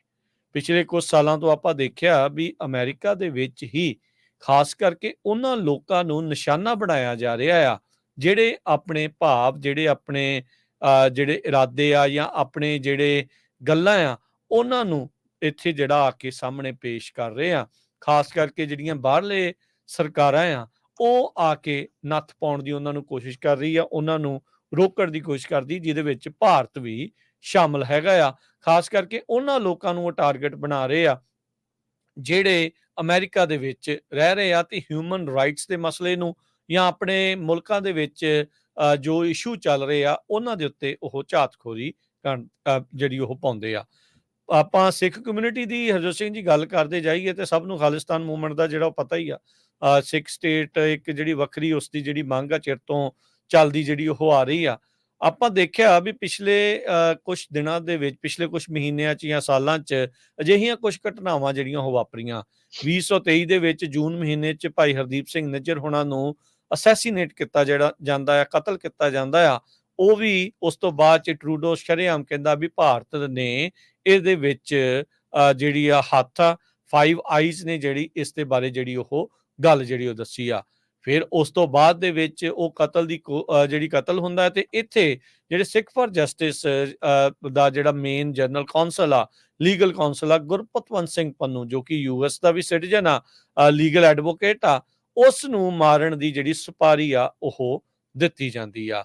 ਉਸ ਤੋਂ ਬਾਅਦ ਦੇ ਵਿੱਚ ਆਪਾਂ ਦੇਖਿਆ ਵੀ ਕਿਦਾਂ ਟੈਕਸਸ ਦਾ ਇੱਕ ਭੂਸ਼ਣ ਅਠਾਲੇ ਨਾਂ ਦਾ ਬੰਦਾ, ਉਸ ਨੂੰ ਗ੍ਰਿਫਤਾਰ ਕੀਤਾ ਜਾਂਦਾ ਆ, ਜੋ ਕਿ ਸਿੱਖ ਮੂਲ ਦੀ ਜਿਹੜੀ ਸੰਸਥਾ ਦੇ ਉਲਟ ਕਿਸ ਤਰੀਕੇ ਦੇ ਨਾਲ ਹੇਟ ਭਰੀਆਂ ਜਿਹੜੀਆਂ ਆ ਉਹ ਗੱਲਾਂ ਤੇ ਉਹਨਾਂ ਨੂੰ ਕਿਦਾਂ ਜਿਹੜਾ ਉਹ ਧਮਕਾਉਂਦਾ ਆ ਤੇ ਵੌਇਸ ਮੇਲਾਂ ਜਿਹੜੀਆਂ ਉਹ ਛੱਡਦਾ ਆ। ਇਹ ਸਾਰਾ ਕੁਝ ਜਦੋਂ ਇਹ ਵਾਪਰਿਆ ਆ ਉਸੇ ਦਰਮਿਆਨ ਡਾਕਟਰ ਜਸਮੀਤ ਬੈਂਸ ਡਲੀਨੋ ਤੋਂ ਜੋ ਅਸੈਂਬਲੀ ਵੂਮਨ ਆ ਉਹ ਚੁੱਪ ਚਪੀਤੇ ਇੱਕ ਬਿੱਲ ਲਿਖ ਰਹੇ ਆ ਜਿਸ ਦਾ ਨਾਮ ਬਾਅਦ ਦੇ ਵਿੱਚ ਆਪਾਂ ਨੂੰ AB 3027 ਦੇ ਨਾਂ ਦੇ ਨਾਲ ਪਤਾ ਲੱਗਦਾ ਆ ਵੀ ਟਰਾਂਸਨੈਸ਼ਨਲ ਰਿਪਰੈਸ਼ਨ। FBI ਨੇ ਟਰਾਂਸਨੈਸ਼ਨਲ ਰਿਪਰੈਸ਼ਨ ਦੇ ਉਲਟ ਜੇ ਤੁਹਾਨੂੰ ਕੋਈ ਦਿੱਕਤ ਆ, ਕੋਈ ਤਕਲੀਫ ਆ, ਉਹਨਾਂ ਨੇ ਸਪੈਸ਼ਲ ਪੰਜਾਬੀ ਦੇ ਵਿੱਚ ਇੱਕ ਮੈਸੇਜ ਹੈਲਪਲਾਈਨ ਉਹ ਵੀ ਜਿਹੜਾ ਕ੍ਰੀਏਟ ਕੀਤਾ, ਜੋ ਕਿ ਤੁਸੀਂ ਪੰਜਾਬੀ ਰੇਡੀਓ USA ਦੇ ਉੱਤੇ ਜਿਹੜਾ ਉਹ ਸੁਣਿਆ ਵੀ, ਦੇਖਿਆ ਵੀ। ਇਸ ਦੇ ਵਿੱਚ ਕਹਿੰਦੇ ਵੀ ਇਹ ਟਰਾਂਸਨੈਸ਼ਨਲ ਰਿਪਰੈਸ਼ਨ ਨੂੰ ਰੋਕਣ ਵਾਲਾ ਜਿਹੜਾ ਬਿੱਲ ਆ AB 3027, ਉਸ ਦੇ ਨਾਲ ਕੀ ਹੋਣਾ ਸੀ ਵੀ ਇੱਥੋਂ ਦਾ ਜਿਹੜਾ ਲਾ ਇਨਫੋਰਸਮੈਂਟ ਆ ਉਹਨਾਂ ਨੂੰ ਸਿਖਲਾਈ ਮਿਲਣੀ ਸੀ, ਟਰਾਂਸਨੈਸ਼ਨਲ ਰਿਪਰੈਸ਼ਨ ਬਾਰੇ ਪਤਾ ਲੱਗਣਾ ਸੀ, ਤੇ ਜੇ ਕੋਈ ਟਰਾਂਸਨੈਸ਼ਨਲ ਰਿਪਰੈਸ਼ਨ ਦਾ ਸ਼ਿਕਾਰ ਆ ਤਾਂ ਉਸ ਨੂੰ ਕਿੱਦਾਂ ਜਿਹੜਾ ਨਜਿੱਠਣਾ ਆ, ਕਿੱਦਾਂ ਉਸ ਦੀ ਕਾਰਵਾਈ ਕਰਨੀ ਆ, ਉਸ ਦੀ ਇਸ ਦੇ ਵਿੱਚ ਲਾ ਇਨਫੋਰਸਮੈਂਟ ਏਜੰਸੀਜ਼ ਨੂੰ ਤਿਆਰੀ ਕਰਵਾਈ ਜਾਣੀ ਸੀਗੀ। ਤੁਸੀਂ ਅਮਰੀਕਾ 'ਚ ਰਹਿੰਦੇ ਹੋ, ਤੁਸੀਂ ਸੋਚਦੇ ਹੋਵੋਗੇ ਯਾਰ ਇਹ ਤਾਂ ਗੱਲ ਹੀ ਬੜੀ ਭਲੀ ਆ, ਇਹਦੇ ਵਿੱਚ ਇਕੱਲਾ ਇੰਡੀਆ ਨਹੀਂ, ਈਰਾਨ ਵੀ ਆ, ਰੂਸ ਵੀ ਆ, ਚੀਨ ਵੀ ਆ, ਹੋਰ ਬਹੁਤ ਸਾਰੇ ਅਜਿਹੇ ਮੁਲਕ ਆ ਜਿਹੜੇ ਆਪਣੇ ਡਿਸੀਡੈਂਟਸ ਨੂੰ ਇੱਥੇ ਡਰਾਉਂਦੇ ਨੇ, ਧਮਕਾਉਂਦੇ ਨੇ, ਮਾਰਦੇ ਨੇ, ਜੋ ਹੀ ਇਸ ਟਾਈਮ ਜੋ ਭਾਰਤ ਵੀ ਕਰ ਰਿਹਾ। ਐਜ਼ ਏ ਅਮਰੀਕਨ ਤੁਸੀਂ ਸੋਚਦੇ ਹੋਵੋਗੇ ਯਾਰ ਆਹ ਤਾਂ ਗੱਲ ਠੀਕ ਆ ਵੀ ਇੱਥੇ ਆ ਕੇ ਆਜ਼ਾਦੀ ਨਾਲ ਬੋਲਣ ਵਾਲਿਆਂ ਨੂੰ ਰੋਕਣਾ ਨਹੀਂ ਚਾਹੀਦਾ, ਉੱਥੋਂ ਦੀ ਦੂਜੀ ਬਾਹਰਲੀ ਸਰਕਾਰ ਆ ਉਹ ਆ ਕੇ ਇੱਥੇ ਉਹਨਾਂ ਨੂੰ ਮਾਰੇ ਨਾ, ਧਮਕਾਵੇ ਨਾ, ਇਹ ਤਾਂ ਇੱਕ ਆਮ ਆ, ਇੱਥੇ ਦੇ ਆਜ਼ਾਦ ਮੁਲਕ ਆ। ਪਰ ਨਹੀਂ, ਤੁਸੀਂ ਸੋਚ ਕੇ ਹੈਰਾਨ ਹੋਵੋਗੇ ਇੱਥੇ ਇੱਕ ਕੋਲੇਸ਼ਨ ਆ, coalition of Hindus of North America, COHNA, ਇਹਨਾਂ ਨੇ ਚਿੱਠੀ ਲਿਖੀ ਬਕਾਇਦਾ ਜਿਹੜੀ ਆ ਇੱਥੇ ਅਸੈਂਬਲੀ ਨੂੰ ਗਵਰਨਰ ਨੂੰ ਖਾਸ ਕਰਕੇ ਜਾਂ ਅਸੈਂਬਲੀ ਦੇ ਉਹਨਾਂ ਕਮੇਟੀ ਦੇ ਮੈਂਬਰਸ ਨੂੰ ਸਾਰਿਆਂ ਨੂੰ ਵੀ ਭਾਈ ਇਹ ਜਿਹੜਾ ਬਿੱਲ ਆ ਇਸ ਨੂੰ ਬਲੌਕ ਕਰ ਦਿੱਤਾ ਜਾਵੇ ਤੇ ਉਹ ਆਪਣੀ ਕੋਝੀ ਚਾਲ ਦੇ ਵਿੱਚ ਕਾਮਯਾਬ ਵੀ ਹਰਜੋਤ ਸਿੰਘ ਜੀ ਹੋ ਗਏ ਆ। ਅਫਸੋਸ ਦੇ ਨਾਲ ਜਿਹੜਾ ਉਹ ਕਹਿਣਾ ਪੈ ਰਿਹਾ ਆ, ਉਹ ਇਸ ਦੇ ਵਿੱਚ ਦਾਅਵਾ ਕਰਦੇ ਆ, ਕਹਿੰਦੇ ਜੀ ਇਸ ਦੇ ਵਿੱਚ ਟਾਰਗੇਟ ਕੀਤਾ ਜਾ ਰਿਹਾ ਆ ਭਾਰਤ ਨੂੰ, ਜੋ ਕਿ ਯੂਐਸ ਦਾ ਇੱਕ ਐਲਾਈ ਆ, ਇੱਕ ਮਿੱਤਰ ਆ। ਕਹਿੰਦੇ ਵੀ ਰਿਐਲਿਟੀ ਜਿਹੜੀ ਇਸ ਦੇ ਵਿੱਚ ਇਹ ਸੀਗੀ ਵੀ ਇਹ ਬਿੱਲ ਦੇ ਨਾਲ ਉਹਨਾਂ ਸਰਕਾਰਾਂ ਨੂੰ ਅਕਾਊਂਟੇਬਲ ਜਵਾਬਦੇਹ ਬਣਾਇਆ ਜਾਣਾ ਸੀ ਜੋ ਕਿ ਇੱਥੇ ਬੈਠੇ ਲੋਕਾਂ ਨੂੰ, ਆਜ਼ਾਦ ਪਸੰਦ ਲੋਕਾਂ ਨੂੰ, ਆਜ਼ਾਦੀ ਦੇ ਨਾਲ ਆਪਣੇ ਵਿਚਾਰ ਪੇਸ਼ ਕਰਨ ਵਾਲਿਆਂ ਨੂੰ, ਉਹਨਾਂ ਨੂੰ ਜੋ ਨੁਕਸਾਨ ਪਹੁੰਚਾਉਣ ਦੀ ਕੋਸ਼ਿਸ਼ ਕਰ ਰਹੇ ਅਮਰੀਕੀ ਧਰਤੀ ਦੇ ਉੱਤੇ, ਉਹਨਾਂ ਨੂੰ ਨੱਥ ਜਿਹੜੀ ਉਹ ਪੈਣੀ ਸੀ। ਪਰ coalition of Hindus of North America ਨੂੰ ਇਹ ਗੱਲ ਬਿਲਕੁਲ ਵੀ ਜਰੀ ਨਹੀਂ ਗਈ। ਉਹਨਾਂ ਨੇ ਭਾਰਤ ਦੇ ਇਸ਼ਾਰੇ ਤੇ ਕਹਿ ਲਓ ਜਾਂ ਉਹਦੇ ਨਾਲ ਮਿਲ ਕੇ ਇਸ ਬਿੱਲ ਦੀ ਜਿਹੜੀ ਆ ਉਹਨਾਂ ਨੇ ਵਿਰੋਧਤਾ ਜਿਹੜੀ ਉਹ ਕੀਤੀ, ਜਿਹਦੇ ਕਰਕੇ ਹੁਣ ਇਹ ਜਿਹੜਾ ਬਿੱਲ ਆ ਕੈਲੀਫੋਰਨੀਆ ਦੀ ਸੈਨੇਟ ਦੇ ਵਿੱਚ ਇਸ ਟਾਈਮ ਰੁਕ ਗਿਆ ਆ। ਤੇ ਈਵਨ ਦੋ ਕਹਿੰਦੇ ਆ ਵੀ ਅਸੈਂਬਲੀ ਦੇ ਵਿੱਚ ਪੂਰੀ ਸਟਰੋਂਗ ਸਪੋਰਟ ਦੇ ਨਾਲ ਇਹ ਪਾਸ ਹੋਇਆ, ਪਰ ਸੈਨੇਟ ਦੇ ਵਿੱਚ ਆ ਕੇ ਇਸ ਨੂੰ ਇਹਨਾਂ ਨੇ ਜਿਹੜੀਆਂ ਇਹ ਬ੍ਰੇਕਾਂ ਆ ਕੇ ਇੱਥੇ ਮਰਵਾ ਦਿੱਤੀਆਂ। ਇਹ COHNA ਵਰਗੇ ਇੱਕ ਨਹੀਂ, ਅਜਿਹੇ ਹੋਰ ਕਈ ਸੈਂਕੜੇ ਹਜ਼ਾਰਾਂ ਲੋਕ ਨੇ ਜੋ ਚਾਹੁੰਦੇ ਨਹੀਂ ਸੀ ਵੀ ਇਹ ਜਿਹੜਾ ਬਿੱਲ ਆ ਉਹ ਪਾਸ ਹੋਵੇ। ਇੱਥੇ ਭਾਰਤ ਨੂੰ ਬਚਾਉਣ ਵਾਲੇ ਅਮਰੀਕਾ ਦਾ ਨਕਾਬ ਪਹਿਨੇ ਜਿਹੜੇ ਉਹ ਇੱਥੇ ਬੈਠੇ ਆ, ਚਾਹੇ ਉਹ ਇਲੈਕਟਡ ਅਫੀਸ਼ੀਅਲ ਕਈ ਹੋਣ, ਚਾਹੇ ਉਹ ਇੱਥੇ ਆਮ ਲੋਕ ਹੋਣ, ਉਹ ਤਾਂ ਉਹਨਾਂ ਨੂੰ ਪਾਸਪੋਰਟ ਅਮਰੀਕਾ ਦਾ ਚਾਹੀਦਾ ਆ, ਪਰ ਗੱਲ ਹਮੇਸ਼ਾ ਉਹ ਉਹਨਾਂ ਦੀ ਭਾਰਤ ਦੇ ਪੱਖ ਦੀ ਹੀ ਜਿਹੜੀ ਉਹਨਾਂ ਦੀ ਹਮੇਸ਼ਾ ਉਹਨਾਂ ਚੋਂ ਨਿਕਲਦੀ ਰਹਿੰਦੀ ਆ। ਇਹੀ ਨਹੀਂ, ਹਰਜੋਤ ਸਿੰਘ ਜੀ ਰੀਸੈਂਟਲੀ ਆਪਾਂ ਦੇਖਿਆ ਸਤਿੰਦਰਪਾਲ ਸਿੰਘ ਰਾਜੂ ਹੁਣਾਂ ਨੂੰ ਵੀ ਜਿਹੜੇ ਉਹ ਮਾਰਨ ਦੀ ਇੱਥੇ ਕੋਸ਼ਿਸ਼ ਹੋਈ ਆ। ਉਹਨਾਂ ਨੇ ਇਹ ਦਾਅਵਾ ਕੀਤਾ ਸੀਗਾ ਵੀ ਇਹਦੇ ਵਿੱਚ ਹੋ ਸਕਦਾ ਹੈ ਵੀ ਉਹਦੇ ਇਹ ਜਿਹੜੇ ਭਾਰਤ ਵਾਲੇ ਵਿਰੋਧੀ ਆ ਉਹਨਾਂ ਨੇ ਇਹ ਕੋਸ਼ਿਸ਼ ਜਿਹੜੀ ਉਹ ਕੀਤੀ ਹੋਵੇ, ਉਹਨਾਂ ਦਾ ਬਾਲ-ਬਾਲ ਉਸ ਦੇ ਵਿੱਚ ਬਚਾਅ ਜਿਹੜਾ ਹੋ ਗਿਆ। ਸੋ ਇੱਥੋਂ ਇਹ ਪਤਾ ਲੱਗਦਾ ਹਰਜੋਤ ਸਿੰਘ ਜੀ ਵੀ ਭਾਰਤੀ ਏਜੰਸੀਆਂ ਦਾ, ਭਾਰਤੀ ਜਿਹੜੀ ਆ ਪਿੱਠ ਪੂਰਨ ਵਾਲਿਆਂ ਦਾ, ਉਹਨਾਂ ਦਾ ਪੱਖ ਪੂਰਨ ਵਾਲਿਆਂ ਲੋਕਾਂ ਦਾ ਇਨਫਲੂਐਂਸ ਅਮਰੀਕਾ ਦੇ ਵਿੱਚ ਬਹੁਤ ਜ਼ਿਆਦਾ ਵੱਧ ਚੁੱਕਾ ਆ। ਐਜ਼ ਅ ਸਿੱਖ ਅਮਰੀਕਨ ਆਪਾਂ ਨੂੰ ਇਹ ਦੇਖਣਾ ਪੈਣਾ ਆ ਵੀ ਆਪਾਂ ਕਿੱਥੇ ਜਿਹੜੇ ਉਹ ਖੜੇ ਆ। ਕੀ ਆਪਾਂ ਆਪਣੀਆਂ ਛੋਟੀਆਂ-ਛੋਟੀਆਂ ਲੜਾਈਆਂ ਦੇ ਵਿੱਚ ਇਸ ਟਾਈਮ ਗਲਦਾਨ ਆ? ਕੀ ਆਪਾਂ ਨੂੰ ਲਾਲਚ ਨੇ ਜਿਹੜਾ ਉਹ ਮਾਰ ਲਿਆ ਆ? ਕੀ ਆਪਾਂ ਅਪੈਲੋਜੈਟਿਕ ਜਿਹੜੇ ਆ ਉਹੀ ਬਸ ਹੋਈ ਜਾ ਰਹੇ ਆ? ਆਪਾਂ ਇਕੱਠੇ ਹੋ ਕੇ ਇਹਨਾਂ ਚੀਜ਼ਾਂ ਦਾ ਟਾਕਰਾ ਸਾਹਮਣਾ ਕਦੋਂ ਕਰਨਾ ਆ? ਅਸੈਂਬਲੀ ਵੂਮਨ ਜਸਮੀਤ ਕੌਰ ਬੈਂਸ ਵਰਗੀ, ਉਹਨਾਂ ਦਾ ਸਾਥ ਦੇ ਕੇ ਅਜਿਹੇ ਬਿੱਲ ਆਪਾਂ ਕਦੋਂ ਜਿਹੜੇ ਉਹ ਪਾਸ ਕਰਵਾਉਣੇ ਆ? ਜਾਂ ਸਿਰਫ ਆਪਾਂ ਨੂੰ ਇਹ ਆ ਵੀ ਅੱਜ ਦੀ ਦਿਹਾੜੀ ਜਿਹੜੀ ਇੱਕ ਹੋਰ ਲਾ ਲਈਏ, $4 ਜਿਹੜੇ ਆਪਾਂ ਹੋਰ ਕਮਾ ਲਈਏ, ਪਰ ਆਜ਼ਾਦੀਆਂ ਛਿੱਕੇ ਟੰਗ ਹੁੰਦੀਆਂ ਤਾਂ ਟੰਗੀ ਜਾਣ, ਆਪਾਂ ਨੂੰ ਇਸ ਦੇ ਨਾਲ ਕੋਈ ਪਰਵਾਹ ਨਹੀਂ। ਭਾਈ ਇਹ ਜਾਗਣ ਦਾ ਵੇਲਾ ਆ, ਇਕੱਠੇ ਹੋਣ ਦਾ ਵੇਲਾ ਆ ਕੇ ਅਜਿਹੇ ਬਿੱਲਾਂ ਦੀ ਸਪੋਰਟ ਤੇ ਇਸ ਨੂੰ ਇਹ ਜਿਹੜੇ ਠੰਡੇ ਬਸਤੇ 'ਚ ਪਾਇਆ ਉੱਚੋਂ ਕੱਢ ਕੇ ਪਾਸ ਕਰਾਉਣ ਵੱਲ ਨੂੰ ਹਮਲੇ ਮਾਰਨ ਦੀ ਜ਼ਰੂਰਤ ਹੈਗੀ ਆ। ਸੋ ਸਰੋਤਿਆਂ ਨੂੰ ਥੋੜਾ ਜਿਹਾ ਦੱਸ ਦਈਏ, ਜਿਹੜਾ ਕੈਲੀਫੋਰਨੀਆ ਅਸੈਂਬਲੀ ਬਿੱਲ 3027 ਆ, ਇਹਦਾ ਮਕਸਦ ਇਹ ਸੀ ਵੀ ਲਾ ਇਨਫੋਰਸਮੈਂਟ ਏਜੰਸੀ ਜਿਨ੍ਹਾਂ 'ਚ ਪੁਲਿਸ ਆ, FBI ਆ ਜਾਂ ਹੋਰ ਏਜੰਸੀਜ਼ ਆ, ਉਹਨਾਂ ਨੂੰ ਟ੍ਰੇਨਿੰਗ ਦੇਣੀ ਸੀ ਵੀ ਜਿਹੜੀਆਂ ਬਾਹਰਲੀਆਂ ਸਰਕਾਰਾਂ ਆ, ਜਿਹੜੇ ਅਮਰੀਕਾ ਦੇ ਸਿਟੀਜ਼ਨ ਇੱਥੇ ਰਹਿ ਕੇ ਉਹ ਧੱਕਾ ਹੁੰਦਾ ਕਿਤੇ ਵੀ ਦੁਨੀਆ ਦੇ ਵਿੱਚ ਉਹਦੇ ਅਗੇਂਸਟ ਬੋਲਦੇ ਆ, ਉਹਨਾਂ ਨੂੰ ਮਾਰਨ ਦੀ ਕੋਸ਼ਿਸ਼, ਉਹਨਾਂ ਨੂੰ ਧਮਕਾਉਣ ਦੀ ਕੋਸ਼ਿਸ਼ ਕਰਦੇ, ਉਹਨਾਂ ਨੂੰ ਟ੍ਰੇਨਿੰਗ ਦੇਣੀ ਸੀ। ਇਹਦੇ 'ਚ ਨਥਿੰਗ ਰੋਂਗ ਹੈਗਾ। ਅਸੈਂਬਲੀ 'ਚ ਬੜੀ ਮੈਜੋਰਟੀ ਦੇ ਨਾਲ ਬਿੱਲ ਪਾਸ ਹੋਇਆ। ਬਾਅਦ ਦੇ ਵਿੱਚ ਇਹ ਜਿਹੜਾ ਬਿੱਲ ਆ ਇਹ ਫੇਲ ਹੋ ਗਿਆ, ਕਿਉਂਕਿ ਜਿਹੜੀ ਕੋਹਿਨਾ ਆ, California of Hindus in north America, ਉਹਨਾਂ ਨੇ ਲੈਟਰ ਲਿਖਿਆ ਵੀ ਜੀ ਹਿੰਦੂਆਂ ਦੇ ਅਗੇਂਸਟ ਜਿਹੜੇ ਖਾਲਿਸਤਾਨੀ ਆ ਉਹਨਾਂ ਵੱਲੋਂ ਧਮਕੀਆਂ ਦਿੱਤੀਆਂ ਜਾਂਦੀਆਂ, ਉਹਨਾਂ ਨੂੰ ਡਰਾਇਆ ਜਾਂਦਾ ਆ। ਸੋ ਹਾਲਾਂਕਿ ਇਦਾਂ ਦੀ ਕੋਈ ਇਨਸੀਡੈਂਟ ਕਿਤੇ ਆਈ ਨਹੀਂ। ਤੁਹਾਨੂੰ ਰਾਜਕਨਵੀਰ ਸਿੰਘ ਉਹਨਾਂ ਨੇ ਪਹਿਲਾਂ ਹੀ ਦੱਸਿਆ ਵੀ ਅਵਸਥੀ ਟੈਕਸਸ ਦੇ ਵਿੱਚ ਹਿੰਦੂ ਜੈਂਟਲਮੈਨ ਨੇ ਕਿਸ ਤਰ੍ਹਾਂ ਜਿਹੜੀਆਂ ਸਿੱਖ ਆਰਗੇਨਾਈਜੇਸ਼ਨ ਉਹਨਾਂ ਨੂੰ ਥ੍ਰੈਟ ਕੀਤਾ ਸੀ, ਉਹਨੂੰ 10 ਸਾਲ ਦੀ ਸਜ਼ਾ ਵੀ ਹੋਈ ਹੈਗੀ ਆ। ਤੇ ਇਹਨਾਂ ਨੇ ਫਿਰ ਜਿਹੜੀ ਇਦਾਂ ਹੀ HAF ਆ, ਹਿੰਦੂਜ਼ ਅਮਰੀਕਨ ਫਾਊਂਡੇਸ਼ਨ, ਉਹਨਾਂ ਨੇ ਇਹਨੂੰ ਸੈਲੀਬ੍ਰੇਟ ਵੀ ਕੀਤਾ ਇਸ ਬਿੱਲ ਨੂੰ ਵੀ ਅਸੀਂ ਇਹ ਫੇਲ ਕਰਾ ਦਿੱਤਾ। ਕਹਿੰਦੇ ਵੀ ਅਸੀਂ ਉਦਾਂ ਹੀ ਇਹ ਬਿੱਲ ਫੇਲ ਕਰਾਇਆ ਜਿੱਦਾਂ SV 403 ਕਾਸਟ ਬਿੱਲ ਵਾਲਾ ਸੀ। ਉਹਦੇ 'ਚ ਵੀ ਕਹਿੰਦੇ ਇੰਡੀਅਨ ਅਮਰੀਕਨ ਨੂੰ ਜਿਹੜਾ ਟਾਰਗੇਟ ਕੀਤਾ ਗਿਆ ਸੀਗਾ। ਸੋ ਇਹਨੂੰ ਜੇ ਕੋਈ ਧੱਕਾ ਹੁੰਦਾ ਆ, ਮੰਨ ਲਓ ਕਿ ਕਿਸਾਨਾਂ ਨਾਲ ਧੱਕਾ ਹੁੰਦਾ, ਅਮਰੀਕਾ ਦੇ ਸਾਰੇ ਪੰਜਾਬ ਦੇ ਰਹਿਣ ਵਾਲੇ ਸਿੱਖ, ਪੰਜਾਬੀ, ਹਰਿਆਣੇ ਦੇ ਰਹਿਣ ਵਾਲੇ ਜਿੰਨੇ ਵੀ ਹਰਿਆਣਵੀ ਹੈਗੇ ਆ, ਉਹ ਪੰਜਾਬ ਦੇ ਫਾਰਮਰ ਜਾਂ ਭਾਰਤ ਦੇ ਫਾਰਮਰ ਜਿਹੜੇ ਆ ਉਹਨਾਂ ਦੇ ਹੱਕ ਦੇ ਵਿੱਚ ਹਾਂ ਦਾ ਨਾਅਰਾ ਮਾਰਦੇ ਆ। ਸੋ ਇਹਦਾ ਮਤਲਬ ਵੀ ਉਹ ਤੁਸੀਂ ਉਹਨਾਂ ਨੂੰ ਜਿਹੜੀ ਬਾਹਰ ਜਾ ਕੇ ਚੁੱਪ ਕਰਾ ਦੋਗੇ। ਸੋ ਇਹ ਧੱਕਾ ਸ਼ਰੇਆਮ ਚੱਲ ਰਿਹਾ ਹੈਗਾ। ਇਹ ਸੋਚਣਾ ਹੁਣ ਸਿੱਖਾਂ ਨੇ ਆ ਵੀ ਤੁਸੀਂ ਲੜੀ ਜਾਣਾ ਆਪਸ ਦੇ ਵਿੱਚ, ਮਿਸ਼ਨਰੀ ਹੋ ਗਿਆ, ਟਕਸਾਲੀ ਹੋ ਗਿਆ, ਕੋਈ ਜੀ ਟੇਬਲ 'ਚ ਬਹਿ ਗਿਆ, ਟੇਬਲ ਦੇ ਥੱਲੇ ਬਹਿ ਗਿਆ, ਜਾਂ ਤੁਸੀਂ ਆਉਣ ਵਾਲੀ ਜਨਰੇਸ਼ਨ ਦੇ ਵਿੱਚ ਜਿਹੜੀ ਅਣਖ ਹੈਗੀ ਆ ਸਿੱਖਾਂ ਦੇ ਵਿੱਚ ਉਸ ਨੂੰ ਕਾਇਮ ਰੱਖਣਾ ਹੈਗਾ। ਤੇ ਜਾਂ ਜਿਹੜੀਆਂ ਆਰਗੇਨਾਈਜੇਸ਼ਨ ਆ, ਭਾਰਤ ਪੱਖੀ ਆਰਗੇਨਾਈਜੇਸ਼ਨਸ ਆ, ਉਹਨਾਂ ਦੀਆਂ ਪ੍ਰੋਕਸੀ ਆਰਗੇਨਾਈਜੇਸ਼ਨਸ ਆ ਜੋ ਅਮਰੀਕਾ ਦੇ ਵਿੱਚ, ਹੁਣ ਦੇਖੋ ਅਮਰੀਕਨ ਸਿਟੀਜ਼ਨ ਆ, ਅਸੀਂ ਅਮਰੀਕਾ ਦੇ ਸਿਟੀਜ਼ਨ ਆ, ਇੱਥੇ ਫਰੀडम ਆਫ ਸਪੀਚ ਹੈਗੀ ਆ, ਇੱਥੇ ਹਰ ਇੱਕ ਦਾ ਹੱਕ ਹੈਗਾ ਗੱਲ ਕਰਨ ਦਾ। ਆਪਾਂ ਤੁਸੀਂ ਦੇਖਦੇ ਹੀ ਆ, ਚਾਹੇ ਉਹ ਵਾਈਸ ਪ੍ਰੈਜ਼ੀਡੈਂਟ ਕਮਲਾ ਹੈਰਿਸ ਹੋਵੇ, ਚਾਹੇ ਪ੍ਰੈਜ਼ੀਡੈਂਟ ਟਰੰਪ ਹੋਣ, ਚਾਹੇ ਪ੍ਰੈਜ਼ੀਡੈਂਟ ਜੋ ਬਾਈਡਨ ਹੋਣ, ਕੋਈ ਵੀ ਆਪਾਂ ਬੋਲਦੇ ਆ ਜਿੱਥੇ ਗਲਤ ਹੁੰਦਾ ਕੋਈ ਵੀ ਮੁੱਦਾ, ਤੇ ਜੇ ਕੱਲ ਨੂੰ ਇਹੀ ਹੋਵੇ ਵੀ ਚੱਕ ਕੇ ਇਹਨਾਂ ਨੂੰ ਅੰਦਰ ਸਿੱਟ ਦਿਓ ਜੀ।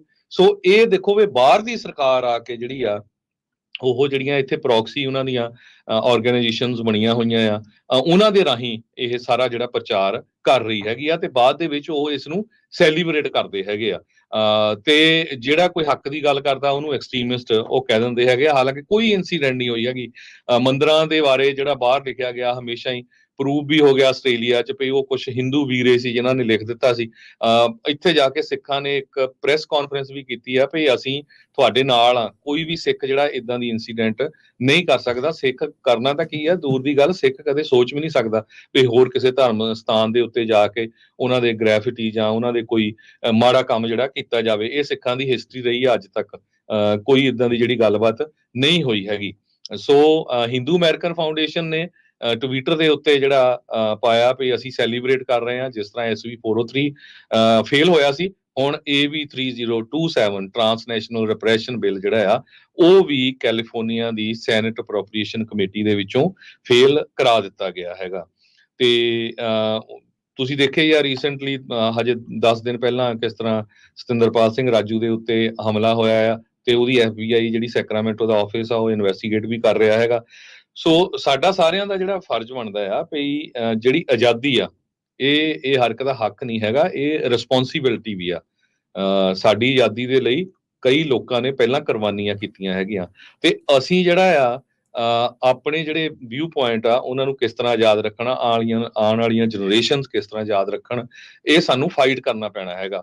ਸੋ ਇਹ ਬਹੁਤ ਮਾੜੀ ਗੱਲ ਹੋਈ ਆ। ਇੱਕ ਕੈਲੀਫੋਰਨੀਆ ਦੀ ਅਸੈਂਬਲੀ ਵੂਮਨ ਜਸਮੀਤ ਕੌਰ ਬੈਂਸ ਵੱਲੋਂ ਲਿਆਂਦਾ ਗਿਆ ਸੀ, ਤੇ ਕੈਲੀਫੋਰਨੀਆ ਦੀ ਸੈਨੇਟ ਅਪਰੋਪਰੀਏਸ਼ਨ ਕਮੇਟੀ ਦੇ ਵਿੱਚ ਇਹ ਬਿੱਲ ਫੇਲ ਹੋ ਗਿਆ। ਤੇ ਫੇਲ ਕਰਾਉਣ ਦੇ ਵਿੱਚ ਜਿਹੜੀਆਂ ਆਰਗੇਨਾਈਜੇਸ਼ਨਸ ਆ ਉਹਨਾਂ ਦੇ ਨਾਂ ਅਸੀਂ ਤੁਹਾਨੂੰ ਦੱਸਦੇ ਕੋਸ਼ਿਸ਼ ਕਰਾਂਗੇ। ਜਿਹੜੀ ਸਾਡੀ YouTube ਆ ਉਹਦੇ ਉੱਤੇ ਜਿਹੜਾ ਉਹ ਲੈਟਰ ਉਹਨਾਂ ਨੇ ਲਿਖਿਆ ਸੀ, ਉਹ ਲੈਟਰ ਦੀ ਕਾਪੀ ਵੀ ਤੁਹਾਨੂੰ ਜਿਹੜੀ ਆ ਉਹਦੇ ਉੱਤੇ ਪਾ ਦਿੱਤੀ ਜਾਵੇ।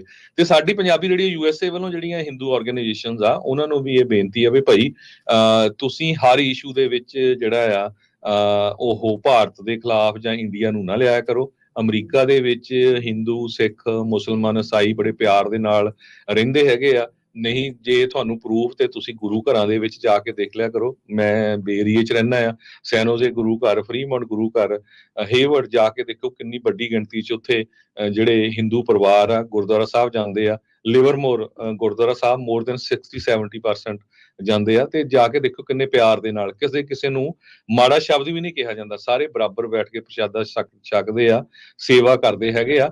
ਪਰ ਇਹ ਜਿਹੜੀ ਜ਼ਹਿਰ ਫੈਲਾਉਣ ਵਾਲੀ ਗੱਲ ਆ ਇਹ ਨਾ ਕਰੋ। ਜੇ ਅਮਰੀਕਨ ਸਿਟੀਜ਼ਨ ਦੇ ਉੱਤੇ ਹਮਲੇ ਹੁੰਦੇ ਆ, ਉਹ ਨੋ ਮੈਟਰ ਚਾਹੇ ਉਹ ਸਿੱਖ ਆ ਜਾਂ ਹਿੰਦੂ ਆ ਤੇ ਚਾਹੇ ਮੁਸਲਮਾਨ ਆ, ਜੇ ਕਿਸੇ ਦੁਨੀਆ ਦੀ ਸਰਕਾਰ ਉਸ ਇਹਨਾਂ ਹਮਲਿਆਂ ਦੇ ਵਿੱਚ ਇਨਵੋਲਵ ਹੈਗੀ ਆ ਤੇ ਤੁਹਾਨੂੰ ਬੋਲਣਾ ਚਾਹੀਦਾ ਐਜ਼ ਏ ਅਮਰੀਕਨ ਸਿਟੀਜ਼ਨ। ਜੀ, ਉਹਦੇ ਵਿੱਚ ਦੇਖੋ ਹਰਜੋਤ ਸਿੰਘ ਜਿਹੜੀ ਉਹਨਾਂ ਨੇ ਚਿੱਠੀ ਲਿਖੀ, ਉਹ ਕਹਿੰਦੇ ਜੀ ਐਂਟੀ ਇੰਡੀਆ ਜਿਹੜੀ ਗੱਲਬਾਤ ਦੇ ਹੇਠਾਂ ਐਂਟੀ ਹਿੰਦੂ ਹੇਟ ਆ ਇਹਨਾਂ ਵਿੱਚ ਜਿਹੜੀ ਚੱਲ ਰਹੀ। ਕਹਿੰਦੇ ਜੀ ਹਿੰਦੂ ਫੋਬੀਆ ਇੱਥੇ ਕੈਲੀਫੋਰਨੀਆ 'ਚ ਵੱਧ ਰਿਹਾ। ਹੇਟ ਕ੍ਰਾਈਮ ਦੇ ਸਟੈਟਿਸਟਿਕਸ ਕਹਿੰਦੇ ਆ ਜੀ ਹਿੰਦੂਆਂ ਦੇ ਉਲਟ ਜ਼ਿਆਦਾ ਹੇਟ ਹੋ ਰਹੀ ਹੈ, ਜਦਕਿ ਰੀਸੈਂਟ FBI ਦੇ ਡਾਟਾ ਦੇ ਵਿੱਚੋਂ ਦੇਖਿਆ ਜਾਵੇ ਤਾਂ ਉਹਦੇ ਵਿੱਚ ਉਹਨਾਂ ਨੇ ਸਪਸ਼ਟਤਾ ਦੇ ਨਾਲ ਲਿਖਿਆ ਵੀ ਸਭ ਤੋਂ ਵੱਧ ਜਿਹੜੇ ਹੇਟ ਆ ਉਹ ਜਿਊਜ਼ ਦੇ ਉਲਟ, ਦੂਜੇ ਨੰਬਰ ਦੇ ਉੱਤੇ ਇਸਲਾਮ ਮੁਸਲਮਾਨਾਂ ਦੇ ਉਲਟ, ਤੇ ਤੀਜੇ ਨੰਬਰ ਦੇ ਉੱਤੇ ਜਿਹੜੇ ਉਹ ਸਿੱਖਾਂ ਦੇ ਉਲਟ। 1217 ਐਂਟੀ ਜੂਇਸ਼ ਹੇਟ ਕ੍ਰਾਈਮ ਸੀਗੇ, 200 ਐਂਟੀ ਇਸਲਾਮਿਕ ਹੇਟ ਕ੍ਰਾਈਮ ਸੀ ਤੇ 198 ਐਂਟੀ ਸਿੱਖ ਹੇਟ ਕ੍ਰਾਈਮ ਸੀ ਤੇ ਉਸ ਤੋਂ ਬਾਅਦ 'ਚ 29 ਐਂਟੀ ਹਿੰਦੂ ਹੇਟ ਕ੍ਰਾਈਮ ਜਿਹੜੇ ਉਹ ਦੇਖੇ ਗਏ ਹੈਗੇ ਆ। ਤੇ ਇਹ ਜਿਹੜੇ ਆਪਣੀ ਚਿੱਠੀ ਦੇ ਵਿੱਚ ਇਸ ਤਰੀਕੇ ਦਾ ਜਿਹੜਾ ਉਹ ਦਾਅਵਾ ਕਰ ਰਹੇ ਹੈਗੇ ਆ। ਇਹ ਲੈਕ ਆਫ ਐਕਸ਼ਨ ਦੀ ਗੱਲ ਕਰ ਰਹੇ ਆ ਵੀ ਕਿਸ ਤਰੀਕੇ ਦੇ ਨਾਲੇ ਕਹਿੰਦੇ ਵੀ ਉਹਨਾਂ ਨੇ ਦੇਖੋ ਕਿਉਂ ਸਮਝਾ ਰਹੇ ਆ, ਕਹਿੰਦੇ ਵੀ ਕਿਉਂ ਅਮਰੀਕਾ ਨੂੰ ਇੰਡੀਆ ਦੇ ਨਾਲ ਰਹਿਣਾ ਚਾਹੀਦਾ। ਕਹਿੰਦੇ ਜੀ ਸਾਡਾ ਸਟ੍ਰੈਟੇਜਿਕ ਤੁਸੀਂ ਪਾਰਟਨਰ ਆ, ਸਾਡੇ ਕੋਲ ਤੁਸੀਂ ਡਾਲਰ ਜਿਹੜੇ ਉਹ ਕਮਾਉਣੇ ਆ। ਇਹ ਇਸ ਤਰੀਕੇ ਦੇ ਨਾਲ ਕਹਿੰਦੇ ਵੀ ਇਹ ਪਾਲਿਸੀ ਇਸ ਦੇ ਵਿੱਚ ਇਨਕਨਸਿਸਟੈਂਸ ਜਿਹੜੀ ਆ ਉਹ ਬਣੀ ਪਈ ਆ। 15 ਅਗਸਤ ਦਾ ਦਿਨ ਸੀ ਹਰਜੋਤ ਸਿੰਘ ਜੀ, ਜਿਸ ਦਿਨ ਇਹ ਜਿਹੜਾ ਬਿੱਲ ਆ ਠੰਡੇ ਬਸਤੇ ਦੇ ਵਿੱਚ ਪਾ ਦਿੱਤਾ ਗਿਆ ਸੀਗਾ। ਇਸੇ ਲਈ ਇਹ ਜਿਹੜੇ ਵੱਧ ਚੜ ਕੇ ਇਸ ਨੂੰ ਮਨਾ ਵੀ ਜਿਹੜਾ ਉਹ ਰਹੇ ਆ। ਇਹ ਐਂਟੀ ਹਿੰਦੂ ਹੇਟ ਦੀ ਆੜ ਦੇ ਵਿੱਚ ਇੰਡੀਆ ਦਾ ਹੀ ਜਿਹੜਾ ਪੱਖ ਆ ਉਹ ਪੂਰਦੇ ਜਿਹੜੇ ਉਹ ਲਗਾਤਾਰ ਆ ਰਹੇ ਆ। ਸੋ ਇਹ ਸਾਰਾ ਕੁਝ ਇਸ ਟਾਈਮ ਆਪਣੇ ਸਾਹਮਣੇ ਚੱਲ ਰਿਹਾ ਆ ਤੇ ਸਿੱਖਾਂ ਨੂੰ ਇਕੱਠੇ ਹੋਣ ਦੀ ਜ਼ਰੂਰਤ ਆ, ਨਹੀਂ ਤਾਂ ਡੁੱਲੇ ਬੇਰਾਂ ਦਾ ਅਜੇ ਵਿਗੜਿਆ ਨਹੀਂ, ਇਕੱਠੇ ਕਰ ਲਓ। ਜੇ ਪਾਣੀ ਪੁੱਲ ਹੇਠੋਂ ਲੰਘ ਗਿਆ ਫਿਰ ਕੰਮ ਜਿਹੜਾ ਉਹ ਦੇਰ ਹੋ ਜਾਣਾ ਆ। ਭਾਈ ਇਕੱਠੇ ਹੋਵੋ ਤੇ ਬਾਕੀ ਚੀਜ਼ਾਂ ਨੂੰ ਜਿਹੜਾ ਛੱਡ ਕੇ, ਆਮ ਜਿਹੜੀਆਂ ਛੋਟੀਆਂ ਲੜਾਈਆਂ ਨੂੰ ਛੱਡ ਕੇ ਜਿਹੜੀ ਵੱਡੀ ਲੜਾਈ ਹੈ ਇਸ ਟਾਈਮ ਉੱਥੇ ਦੀ ਸਰਕਾਰ ਦੇ ਨਾਲ ਚੱਲ ਰਹੀ ਆ, ਉਸ ਦੇ ਵੱਲ ਨੂੰ ਜਿਹੜਾ ਗੌਰ ਜਿਹੜਾ ਉਹ ਕੀਤਾ ਜਾਵੇ ਜੀ। ਤੇ ਆਪਾਂ ਇੱਕ ਬ੍ਰੇਕ ਲਈਏ ਛੋਟੀ ਜਿਹੀ। ਜੀ ਬਿਲਕੁਲ, ਬ੍ਰੇਕ ਤੋਂ ਬਾਅਦ ਵਾਪਸ ਆਉਂਦੇ ਆ ਤੇ ਰਹਿ ਗਈਆਂ ਖਬਰਾਂ ਦੇ ਉੱਤੇ ਨਜ਼ਰ ਪਾਵਾਂਗੇ।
ਬ੍ਰੇਕ ਤੋਂ ਬਾਅਦ ਇੱਕ ਵਾਰੀ ਫਿਰ ਆਪ ਸਭ ਦਾ ਸਵਾਗਤ ਹੈ। ਇਸ ਉੱਤੇ ਪ੍ਰੋਗਰਾਮ ਇਸ ਟਾਈਮ ਚੱਲ ਰਿਹਾ ਜੀ ਅਪਡੇਟ ਅਮਰੀਕਾ। ਹਰਜੋਤ ਸਿੰਘ ਜੀ ਇੱਕ ਵਾਰੀ ਫਿਰ ਜੀ ਆਇਆਂ ਨੂੰ ਸਵਾਗਤ ਹੈ। ਸਤਿ ਸ਼੍ਰੀ ਅਕਾਲ ਜੀ। ਸਤਿ ਸ਼੍ਰੀ ਅਕਾਲ, ਧੰਨਵਾਦ ਜੀ ਆਇਆਂ ਨੂੰ। ਸੋ ਸਾਨੂੰ ਰਾਜਕਰਮੀਤ ਸਿੰਘ ਜੀ ਕਾਲਸ ਬਹੁਤ ਆ ਰਹੀਆਂ ਵੀ ਇਸ ਸੰਬੰਧੀ ਇੱਕ ਟਾਕ ਸ਼ੋਅ ਕੀਤਾ ਜਾਵੇ ਵੀ ਕੀ ਕੁਝ ਵਾਪਰਿਆ, ਕਿਹੜੀਆਂ ਆਰਗੇਨਾਈਜੇਸ਼ਨਸ ਆ ਜਿਹੜੀਆਂ ਇਸ ਬਿੱਲ ਦੇ ਅਗੇਂਸਟ ਸੀਗੀਆਂ ਤੇ ਕਿਉਂ ਸੀਗੀਆਂ ਤੇ ਕਿਹੜੇ ਉਹਨਾਂ ਨੇ ਜਿਹੜੇ ਝੂਠੇ ਇਲਜ਼ਾਮ ਲਾਏ ਆ। ਸੋ ਆਉਣ ਵਾਲੇ ਸਮੇਂ 'ਚ ਆਪਾਂ ਕੋਸ਼ਿਸ਼ ਕਰਾਂਗੇ ਅੱਜ ਜਾਂ ਕੱਲ ਨੂੰ ਬਾਅਦ ਦੁਪਹਿਰ ਤੇ ਆਪਾਂ ਅਨਾਉਂਸ ਕਰ ਦਾਂਗੇ ਇਸ ਸੰਬੰਧ ਦੇ ਵਿੱਚ ਜਿਹੜਾ ਟਾਕ ਸ਼ੋਅ ਕੀਤਾ ਜਾਊਗਾ ਜੀ। ਬਿਲਕੁਲ। ਤੇ ਅਗਲੀ ਖਬਰ ਵੱਲ ਚਲੀਏ। ਖਾਸ ਕਰਕੇ ਜਿਹੜੇ ਆਪਣੇ ਭੈਣ ਭਰਾ ਸਮਾਲ ਬਿਜ਼ਨਸ ਓਨ ਕਰਦੇ ਹੈਗੇ ਆ, ਸਟੋਰਾਂ ਤੇ ਕੰਮ ਕਰਦੇ ਬਹੁਤ ਸਾਰੇ ਯੰਗ ਨੌਜਵਾਨ ਜਿਹੜੇ ਰੀਸੈਂਟਲੀ ਆਏ ਹੈਗੇ ਅਮਰੀਕਾ ਦੇ ਵਿੱਚ, ਪਹਿਲੀ ਜੌਬ ਉਹ ਸਟੋਰ ਜਾਂ ਗੈਸ ਸਟੇਸ਼ਨ ਤੇ ਕਰ ਲੈਂਦੇ ਆ। ਅਮਰੀਕਾ ਦੇ ਵਿੱਚ ਖਾਸ ਕਰਕੇ ਕੈਲੀਫੋਰਨੀਆ ਦੇ ਵਿੱਚ ਸਿਚੁਏਸ਼ਨ ਇਸ ਟਾਈਮ ਬਹੁਤ ਬੈਡ ਹੈਗੀ ਆ ਵੀ ਭਾਈ ਸਾਰੇ ਜਣੇ ਧਿਆਨ ਦੇ ਨਾਲ ਜੌਬ ਕਰਿਆ ਕਰੋ। ਕਈ ਵਾਰੀ ਕਈ ਕ੍ਰਾਈਮ ਵਾਲੇ ਏਰੀਏ ਆ, ਉੱਥੇ ਰਾਤ ਨੂੰ ਇੱਕ ਬੰਦਾ ਹੀ ਹੁੰਦਾ ਆ, ਆਪਣੇ ਮਾਲਕ ਨੂੰ ਕਹੇ ਭਾਈ ਅਸੀਂ 2 ਜਣਿਆਂ ਨੇ ਕੰਮ ਕਰਨਾ, ਨਹੀਂ ਅਸੀਂ ਨਹੀਂ ਕਰਨਾ ਹੈਗਾ, ਜਾਂ ਮਾਲਕ ਨੂੰ ਨਾਲ ਰੱਖੋ। ਕਿਉਂਕਿ ਬਹੁਤ ਸਾਰੀਆਂ ਇੰਸੀਡੈਂਟਸ ਆਉਂਦੀਆਂ ਕੁੱਟਮਾਰ ਦੀਆਂ, ਗੋਲੀ ਦੀਆਂ। ਪਿਛਲੇ 3 ਦਿਨ ਪਹਿਲਾਂ ਸੈਨ ਲਿਆਂਡਰੋ ਬੇ ਏਰੀਏ ਦਾ ਜਿਹੜਾ ਟਾਊਨ ਹੈਗਾ ਆ, ਉੱਥੇ ਇੱਕ ਆਪਣਾ ਪੰਜਾਬੀ ਨੌਜਵਾਨ 7-11 ਦੇ ਉੱਤੇ ਕੰਮ ਕਰਦਾ ਸੀ, 525 ਵਿਲੀਅਮ ਸਟਰੀਟ ਤੇ ਉੱਥੇ ਇੱਕ ਬੰਦਾ ਐਂਟਰ ਹੁੰਦਾ ਆ ਤੇ ਜਦੋਂ ਜਾਣ ਲੱਗਦਾ ਆ ਤੇ ਉਹ ਉਹਦੇ ਗੋਲੀਆਂ ਮਾਰ ਜਾਂਦਾ।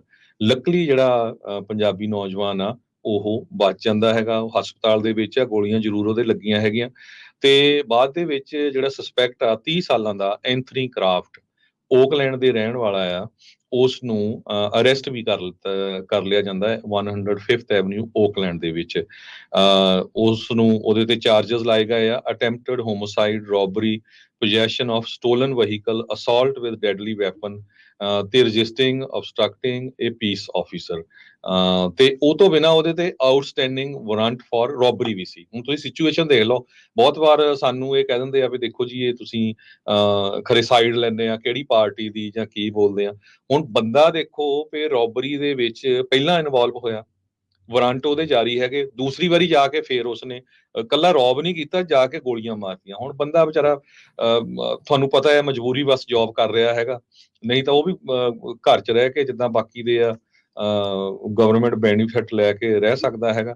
ਸੋ ਜਿੰਨੇ ਵੀ ਸਟੋਰਾਂ ਤੇ ਗੈਸ ਸਟੇਸ਼ਨਾਂ ਤੇ ਕੰਮ ਕਰਦੇ ਹੈਗੇ ਆ, ਪਲੀਜ਼ ਬੀ ਕੇਅਰਫੁਲ, ਬਹੁਤ ਧਿਆਨ ਰੱਖੋ। ਅੱਜ ਕੱਲ ਰੋਬਰੀਆਂ, ਗੋਲੀਮਾਰੀ ਬਹੁਤ ਜ਼ਿਆਦਾ ਵੱਧ ਗਈ ਹੈਗੀ ਆ, ਕ੍ਰਾਈਮ ਬਹੁਤ ਜ਼ਿਆਦਾ ਕੈਲੀਫੋਰਨੀਆ ਦੇ ਵਿੱਚ ਵਧਿਆ ਹੋਇਆ ਆ। ਹਰ ਰੋਜ਼ ਜਿਹੜੀਆਂ ਇਦਾਂ ਦੀਆਂ ਇੰਸੀਡੈਂਟਸ ਆਉਂਦੀਆਂ। ਸਾਨੂੰ ਇਸ ਨੌਜਵਾਨ ਦੇ ਫਰੈਂਡ ਦਾ ਫੋਨ ਆਇਆ ਸੀ ਤੇ ਕਹਿੰਦਾ ਵੀ ਲੱਕੀ ਮਹਾਰਾਜ ਦੀ ਕਿਰਪਾ ਨਾਲ ਉਹ ਬਚ ਗਿਆ, ਪਰ ਕੋਸ਼ਿਸ਼ ਜਿਹੜਾ ਸੀ ਜਿਹੜਾ ਇਹ ਬੰਦਾ ਫੜਿਆ ਗਿਆ ਆ ਉਹਦੀ ਇਹ ਸੀ ਵੀ ਉਸ ਨੂੰ ਗੋਲੀਆਂ ਮਾਰ ਕੇ ਮਾਰ ਦਿਓ। ਸੋ ਦੇਖੋ ਬੰਦੇ ਦੀ ਕੋਈ ਕਿਸੇ ਤਰ੍ਹਾਂ ਦੀ ਨਾ ਕਿ ਉਸਨੇ ਰਜਿਸਟ ਕੀਤਾ, ਕਲਰਕ ਨੇ ਕੋਈ ਰਜਿਸਟਰ ਨਹੀਂ ਕੀਤਾ ਉਹਦੇ ਨਾਲ, ਜਾਣ ਲੱਗਾ ਉਹੀ ਗੋਲੀਆਂ ਚਲਾ ਗਿਆ ਵੀ ਜਿੱਦਾਂ ਕੋਈ ਗੇਮ ਹੁੰਦੀ ਆ। ਸੇਮ ਤਰੀਕੇ ਨਾਲ ਹਰਜੋਤ ਸਿੰਘ ਜੀ ਇਦਾਂ ਹੀ ਯਾਦ ਹੋਣਾ, ਉਹ ਆਪਣੇ ਜਿਹੜੇ ਰਸਟ ਬੈਲਟ ਦੇ ਵਿੱਚ ਵੀ ਇਦਾਂ ਹੀ ਇੱਕ ਮੁੰਡਾ ਸੀਗਾ, ਇੱਕ ਉਹ ਲੁੱਟਣ ਆਇਆ ਸੀ ਸਟੋਰ, ਉਹ ਹੱਥ ਖੜੇ ਕਰਕੇ ਵਿਚਾਰਾ ਪਿੱਛੇ ਖੜਾ ਸੀ ਜਾਂਦਾ, ਕੋਲਡ ਬਲੱਡਡ ਮਰਡਰ, ਸਿਰ 'ਚ ਜਿਹੜਾ ਉਹ ਗੋਲੀ ਮਾਰ ਗਿਆ ਸੀਗਾ। ਉਹ ਉਸ ਟਾਈਮ ਉਸਦੀ ਜਿਹੜੀ ਆ ਉਹ ਮੌਤ ਹੋ ਗਈ ਸੀ ਵਿਚਾਰੇ ਦੀ। ਇਹ ਬੜੀਆਂ ਮੰਦਭਾਗੀਆਂ ਜਿਹੜੀਆਂ ਘਟਨਾਵਾਂ ਆ। ਆਪਾਂ ਨੂੰ ਪਤਾ ਆ ਵੀ ਬਹੁਤ ਸਾਰੀਆਂ ਜਿਹੜੀਆਂ ਚੀਜ਼ਾਂ ਇਸ ਟਾਈਮ ਚੱਲ ਰਹੀਆਂ ਆ, ਸੇਫਟੀ ਦਾ ਧਿਆਨ ਭਈ ਆਪਣੇ ਹੱਥ ਦੇ ਵਿੱਚ ਰੱਖਣ ਦੀ ਜਿਹੜੀ ਉਹ ਕੋਸ਼ਿਸ਼ ਕਰੋ। ਚਾਹੇ ਕੋਈ ਮਾਲਕ ਆ, ਚਾਹੇ ਕੋਈ ਕੰਮ ਕਰਨ ਵਾਲਾ ਆ, ਸਾਰੇ ਜਾਣੇ ਆਪਸ ਦੇ ਵਿੱਚ ਮਿਲ ਜੁਲ ਕੇ ਸੇਫਟੀ ਕਿੱਦਾਂ ਬੈਸਟ ਹੋਵੇ ਉਸ ਦੇ ਲਈ ਤੇ ਭਾਈ ਪ੍ਰੈਸ਼ਰ ਪਾਓ ਆਪਣੇ ਲਾ ਐਨਫੋਰਸਮੈਂਟ ਦੇ ਉੱਤੇ, ਡੀਐਸ ਦੇ ਉੱਤੇ, ਇੱਥੋਂ ਦੇ ਲੋਕਲ ਲਾ ਮੇਕਰਸ ਦੇ ਉੱਤੇ ਵੀ ਭਾਈ ਸੇਫਟੀ ਕਦੋਂ ਜਿਹੜੀ ਆ ਉਹ ਸਾਡੀ ਤੁਸੀਂ ਜਿਹੜੀ ਉਹ ਪੁਸ਼ਟੀ ਇਸ ਚੀਜ਼ ਦੀ ਕਰ ਸਕਦੇ ਆ, ਕਦੋਂ ਪੁਖਤਾ ਜਿਹੜੀ ਉਹ ਤੁਸੀਂ ਕਰ ਸਕਦੇ ਆ, ਕੀ ਕੁਛ ਜਿਹੜਾ ਉਹ ਚੱਲ ਰਿਹਾ। ਫਰੀਮੌਂਟ ਦੇ ਵਿੱਚ ਆਪਾਂ ਥੋੜ੍ਹੇ ਦਿਨ ਪਹਿਲਾਂ ਹੀ ਗੱਲ ਕੀਤੀ ਸੀ, ਇੱਕ ਸ਼ਰਮੇ ਨਾਂ ਦੀ ਇੱਕ ਬੰਦੇ ਦੀ, ਉਹਨੇ ਪਹਿਲਾਂ ਆਪਣੀ ਨਾਲ ਜਿਹੜੀ ਪਾਰਟਨਰ ਸੀ ਉਸ ਨੂੰ ਮਾਰਿਆ ਸੀ, ਉਹ ਬੇਲ ਤੇ ਬਾਹਰ ਸੀ, ਉਹਨੇ ਬਾਹਰ ਆ ਕੇ ਫੇਰ ਕਿਸੇ ਨੂੰ ਜਿਹੜਾ ਉਹ ਮਾਰ ਦਿੱਤਾ। ਸੋ ਇਹ ਕ੍ਰਿਮੀਨਲਸ ਨੂੰ ਅੰਦਰ ਜਿਹੜਾ ਉਹ ਰੱਖਿਆ ਜਾਵੇ, ਇਹ ਜਿਹੜੀਆਂ ਚੀਜ਼ਾਂ ਦੇ ਉੱਤੇ ਭਾਈ ਧਿਆਨ ਦੇਣ ਦੀ ਜ਼ਰੂਰਤ ਹੈਗੀ ਆ। ਤੇ ਜਾਂਦੇ ਜਾਂਦੇ ਕੈਨੇਡਾ ਦੀ ਬੜੀ ਇੰਪੋਰਟੈਂਟ ਖਬਰ ਆ, ਉੱਥੇ ਜਿਹੜੀ ਰੀਅਲ ਯੂਨੀਅਨ ਸੀਗੀ ਰੇਲ ਕੈਨੇਡੀਅਨ ਰੇਲ ਵਰਕਰਸ ਆ, ਉਹਨਾਂ ਨੇ ਜਿਹੜਾ ਐਗਰੀਮੈਂਟ ਕਰ ਲਿਆ ਹੈ ਤੇ 9000 ਦੇ ਕਰੀਬ ਜਿਹੜੇ ਕੈਨੇਡੀਅਨ ਰੇਲ ਵਰਕਰਸ ਆ ਉਹ ਹੁਣ ਜੌਬ ਦੇ ਉੱਪਰ ਹੀ ਰਹਿਣਗੇ, ਕਿਉਂਕਿ ਨਹੀਂ ਤਾਂ ਕੈਨੇਡਾ ਦੀ ਜਿਹੜੀ ਇਕਨੋਮੀ ਆ ਉਹਦੇ ਉੱਤੇ ਜਿਹੜਾ ਬਹੁਤ ਵੱਡਾ ਅਸਰ ਪੈਣਾ ਸੀ। ਪੌਲ ਬਾਊਚਰ ਜਿਹੜੇ ਪ੍ਰੈਜ਼ੀਡੈਂਟ ਹੈਗੇ ਟੀਮਸਟਰ ਕੈਨੇਡਾ ਰੇਲ ਦੇ, ਉਹਨਾਂ ਨੇ ਕਾਨਫਰੰਸ ਦੇ ਦੌਰਾਨ ਦੱਸਿਆ ਵੀ ਜਿੰਨੇ ਵੀ ਸਾਡੇ ਲੇਬਰ ਗਰੁੱਪਸ ਹੈਗੇ ਆ ਉਹਨਾਂ ਨੇ ਸਟ੍ਰਾਈਕ ਨੂੰ ਬੰਦ ਕਰ ਦਿੱਤਾ ਹੈ, ਪਰ ਸਾਡੀ ਜਿਹੜੀ ਗੱਲਬਾਤ ਆ ਉਹ ਬਿਲਕੁਲ ਚੱਲ ਰਹੀ ਹੈਗੀ। ਜੀ, ਹੁਣ ਲੈਣਾ ਜੀ ਇਜਾਜ਼ਤ। ਸਭ ਨੂੰ ਪਿਆਰ ਭਰੀ ਸਤਿ ਸ਼੍ਰੀ ਸਤਿ ਅਕਾਲ। ਸ੍ਰੀ ਅਕਾਲ।